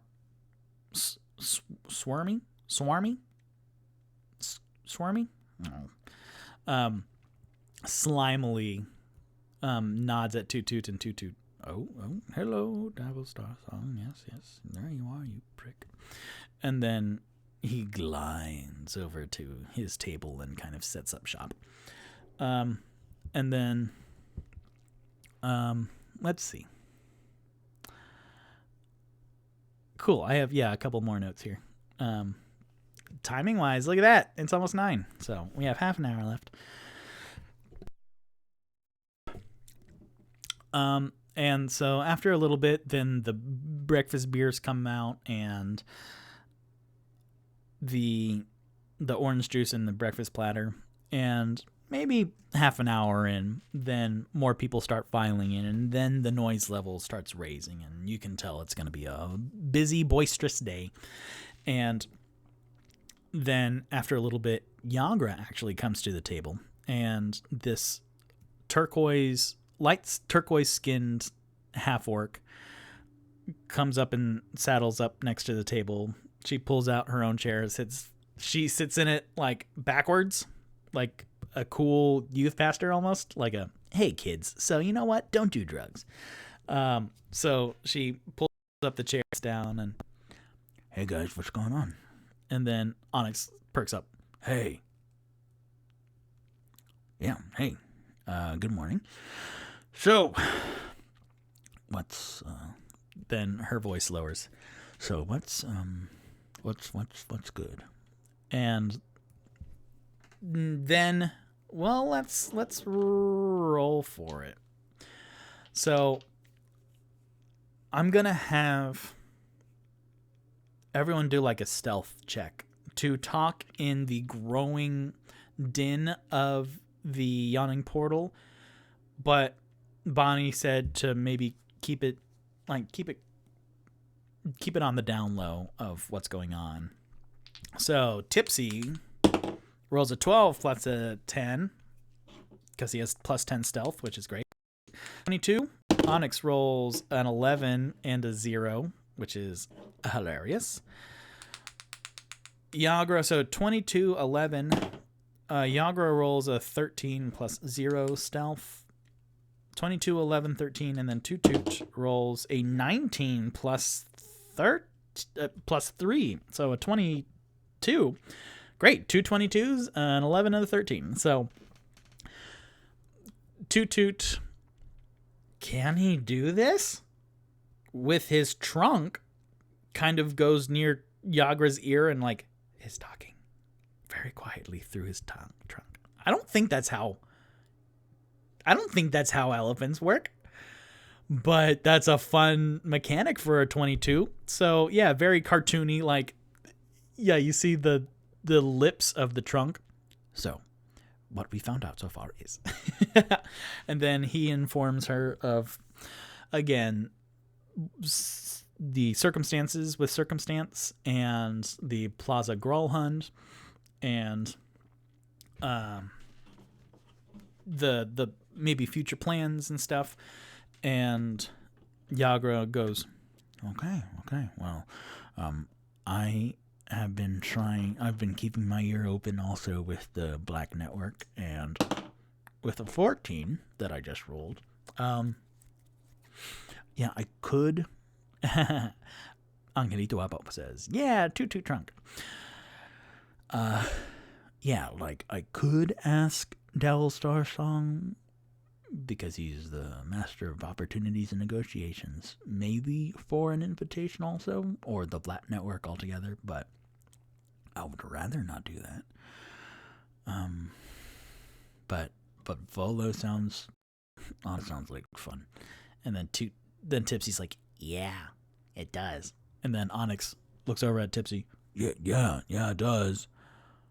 And then he's looking up at Yagra for confirmation.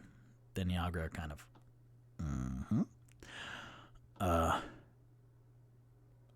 by the way, guys, excellent work on the piglet. We've been hearing all sorts of stories rummaging around, and you took care of it like quickly and deftly. And then Toot-Toot says, well, actually, about that, I didn't even know that Zentirum had a pig. We don't. But it was your piglet because in the back it had branded like the winged serpent. That's not really our flavor, and by our I mean their flavor. I'm like a spy, but no, we don't deal really in monstrosities or anything that, well, as Davil would say, garish. Well, that's, then who had the piglet then? I don't know, but that is coming back a little bit to the Zents of like, oh, it was both like accusatory because like, oh, you had the piglet, but that wasn't our piglet. We don't even have anything like that. But it was also like, oh, the Zens aren't to be messed with because they have a piglet. So it was kind of like a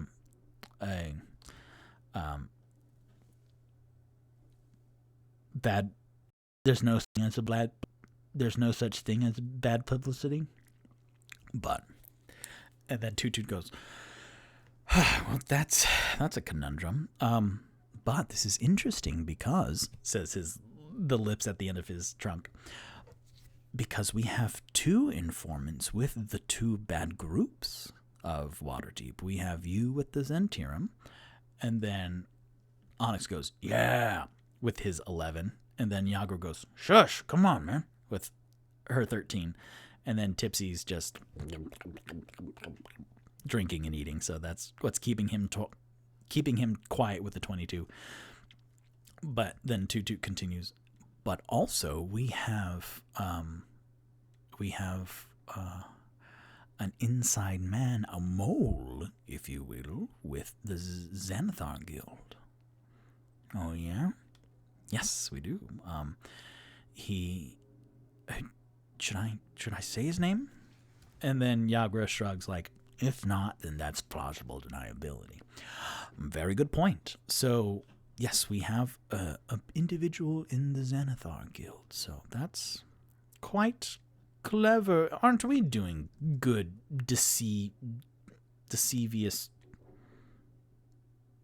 devious, deceitful work? He says to kind of Toot-Toot says to Onyx and Tipsy, and then Tipsy's, yeah, we're real sneaky boys. By the way, I have a building named after me now. Oh, yeah? That's kind of the opposite of sneaky. You know, as soon as it came out of my mouth, then, yeah.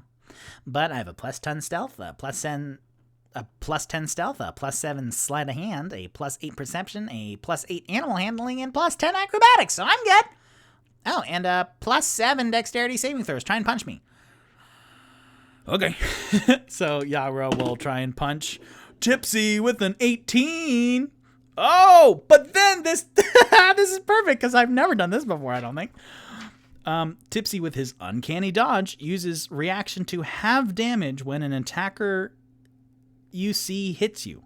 So, yeah. And then can he use a cunning action? I don't think cunning action goes into it, but definitely with an uncanny dodge, then he goes, oh, well, shit. That's amazing. Yeah, because that's absolutely something a rogue can do, and Tipsy kind of never gets hit, so I never have to use it.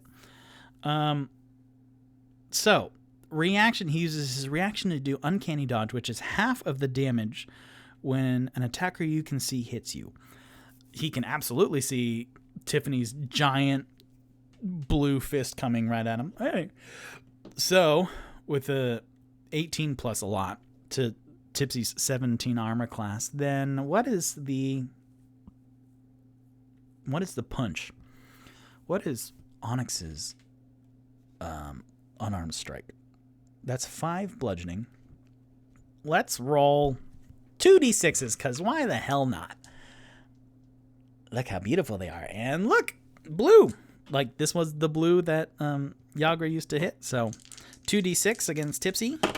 That is a 2 and a 1. So 3 divided by 2 and round down. So that's only 1. So Tipsy, like, a ring on Yagra's fist, like, just scratches him a little bit on the face. And he goes, ow. But hey, I was really quick. That's amazing. I've never done that before. That worked out really well. Victor, you should do that in, like, actual fights and shit. So Tipsy gets 1 hit point down. And Onyx is like, now punch me. And then Yagra looks at him. And then Yagra will roll a 13 plus 2 insight against Onyx. And Onyx just straight up charisma against Yagra, which is an 11. Shit. What was that first? A 13 plus 2, 15 up against. So his charisma is -1. So the 15. So Yagra rolled a 15 insight against Onyx's 10 charisma. And Yagra goes, you okay, buddy? And he goes, yeah. So hit me. Question mark. Which, I'll do another roll for persuasion, which is still a -1, but it'll be fun. 4 -1, 3. And then on his hand, you see the ring flash Yagra's turquoise. And then that means he gets advantage on that roll. And that's that's a natural 1. So narrative is telling me to stop. Yagra looks at him and squints her eyes. Not right now, because I don't want to cause a scene. Punching him, he looks like he deserves it. She gestures over towards Tipsy. Hey. I mean, you're right, but hey. But you're pretty good. Look at you with your helmet. And then she, like, with her giant meaty hand, like, palms Onyx's gazer helmet basketball head and kind of moves it around, and he goes, but you can see that he's liking it. All right. Well, yeah, that's not our pig. If you need anything, I'll be with Captain Sunshine over there. And then Toot-Toot goes, I was actually singing a song, a sunshine song earlier. Great. And then Yagra scoots her chair back and then goes off towards Dabble Star Song. And Onyx is watching her go that way. Yeah, I think she likes me. No, I was doing, okay, hold on. Yeah, I think she likes me. Sure, buddy. Yeah, that's cute. A soon-to-be blossoming relationship. If she's into it as well. I am all about consent. And then Tipsy goes, yeah, we know you're not the horny bard trope. Boring. I'm the sneaky rogue trope. See, watch. And then he will use stealth. Okay, he will use his bonus action for cunning action, which is that he can hide on his bonus action. So he will hide underneath the table with a plus 10 stealth. With an 18 plus a 10, then he goes underneath the table with a 28, and then Toot-Toot waits like 10 seconds and goes, that was actually really impressive. And then Toot-Toot looks underneath the table, and Tipsy's not there. What? And then you see Onyx, who's also underneath the table, his eyes widen inside the gazer helmet. Where did he go? And then, where would Tipsy be?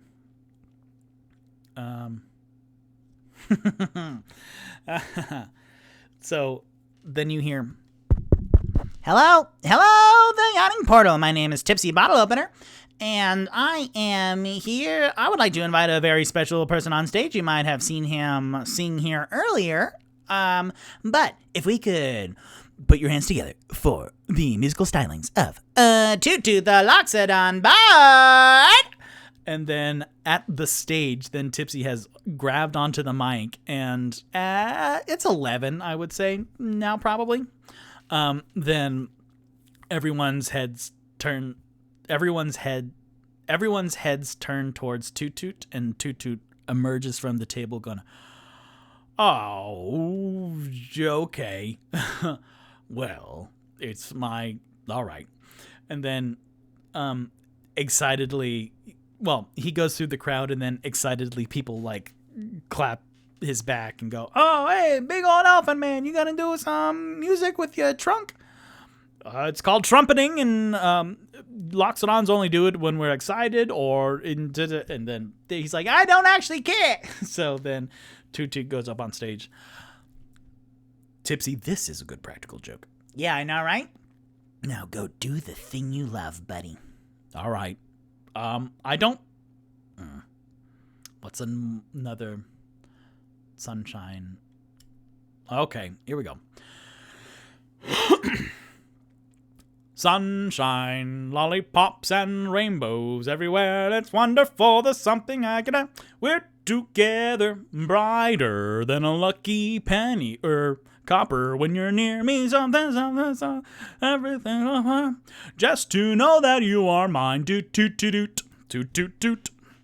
And then he will whip out his 3-necked lute called the Motherfucker, which is this race car red lute, and then he just and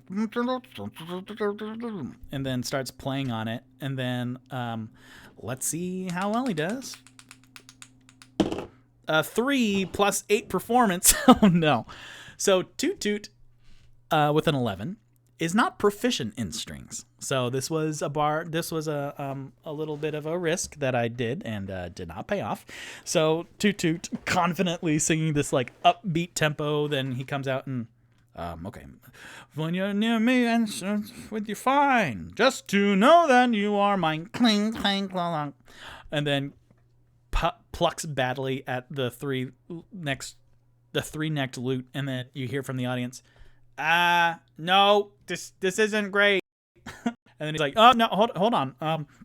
Like a shiny copper when you're near me, just to know that you are mine. And then like he kind of like grandly gestures to Onyx, and then grandly gestures to Yagra, and Onyx is like, yeah. There's a second verse here. And then he could tell that he does not have the audience whatsoever. And then he's like, hey, I'm still drunk from yesterday. Am I right? Happy Fleet's Wake. And then with that, he will do a persuasion roll, which is also plus 8, with a 4. A 4 plus 8, a 12 total. Then the audience is like, yeah, so are all of we. And, hey, get off stage. What? Just one person says it in the back, and it wasn't low enough that, like, he gets heckled, but there's, like, this mutual, like, all right, buddy, we get it. Like, your friend forced you to be on stage. You don't have to do this. You can get off the stage. And so then Toot-Toot goes, yep, nope, that was bad. Sorry, everybody. Make sure to tip your waitress and the bar staff. Okay. Happy Fleet's Wake. And then he kind of gets off stage, and then, like, it wasn't a good performance, and Toot-Toot normally tries to give a good performance, so that's like, bummer. So he goes back to the table. Tipsy. That's a good practical joke. And then he pretends to write that down in his notes. All right. So in the last little bit here, Onyx. Yeah, what? Onyx says, staring backwards towards Yagra, who at this point, Davil Starsong sat down at his table, and a couple people have sat opposite him at the table, some looking kind of nefarious, and some look like maybe one who looks like a farmer who wished he had better options, but he sat down, and then that conversation took a while, and Davil was smiling, and his smile grew bigger and bigger, and then this disheveled, down on his luck farmer kind of like sunk lower and lower in his chair as they talked about whatever, and then the farmer kind of left and like wiped underneath his nose with the back of his hand, his sleeve, as he left the yawning portal. And Onyx this whole time has been staring at Yagra, who has been standing guard, like making constant scans of the yawning portal, and every once in a while would like look up to the stories above, and Bonnie would make the rounds also, and a couple other waitstaff have joined in to help with the load. But whenever Bonnie made a lap in front of Yagra, then there was like a split second of knowing eye contact, and then both would kind of break off, and Yagra would continue to look around, and then every once in a while, with the 6, is that a 6 or a 9? With a 9. Then Iago look over at Onyx and then do like a, hey, I see you wave. But then Onyx has just been making a lot of eye contact at her. So after like the first 2 waves, then Iago's kind of like, okay. And maybe avoiding Onyx's gaze. Very intense gaze inside of his gazer. Hey!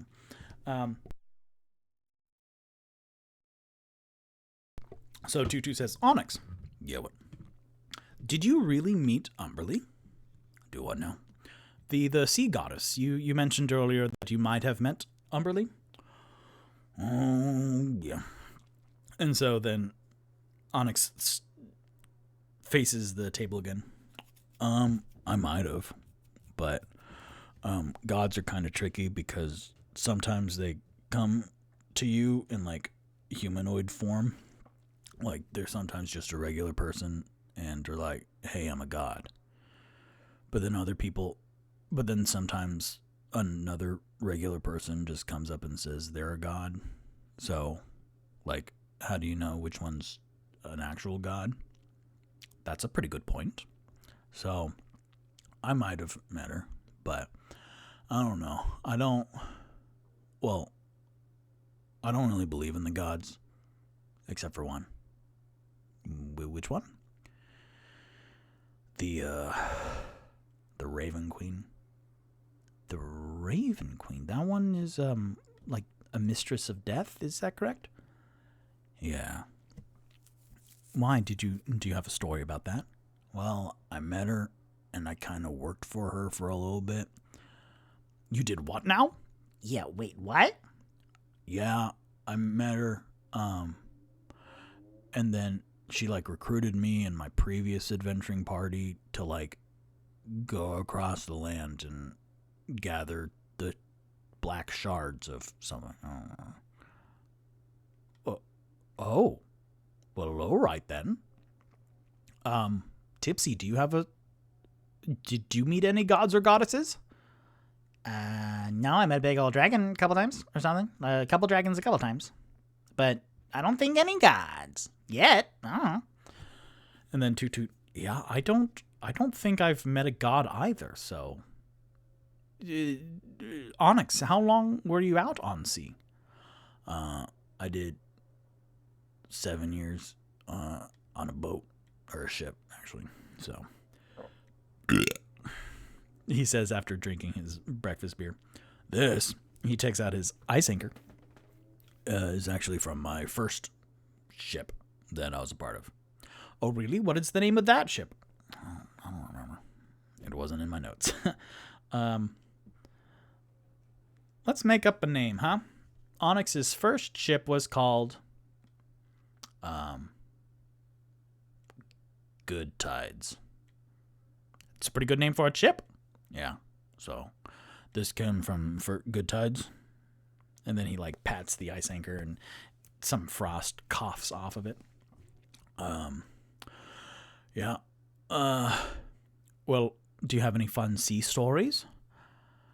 Like, did you meet any oceanic animals or big wet beasties? Yeah, you know a kraken? A kraken, like the giant leviathan? Yeah, one of those. Mer people are really pretty. Like the girls and the guys of merfolk. And then Tipsy goes, hey, Onyx. Yeah? Did you interact with seamen? Yeah, like all the time. You did? Yeah. There were seamen everywhere.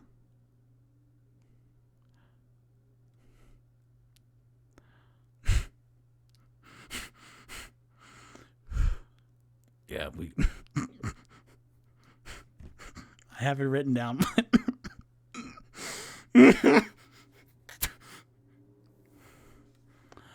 Yeah. Oh,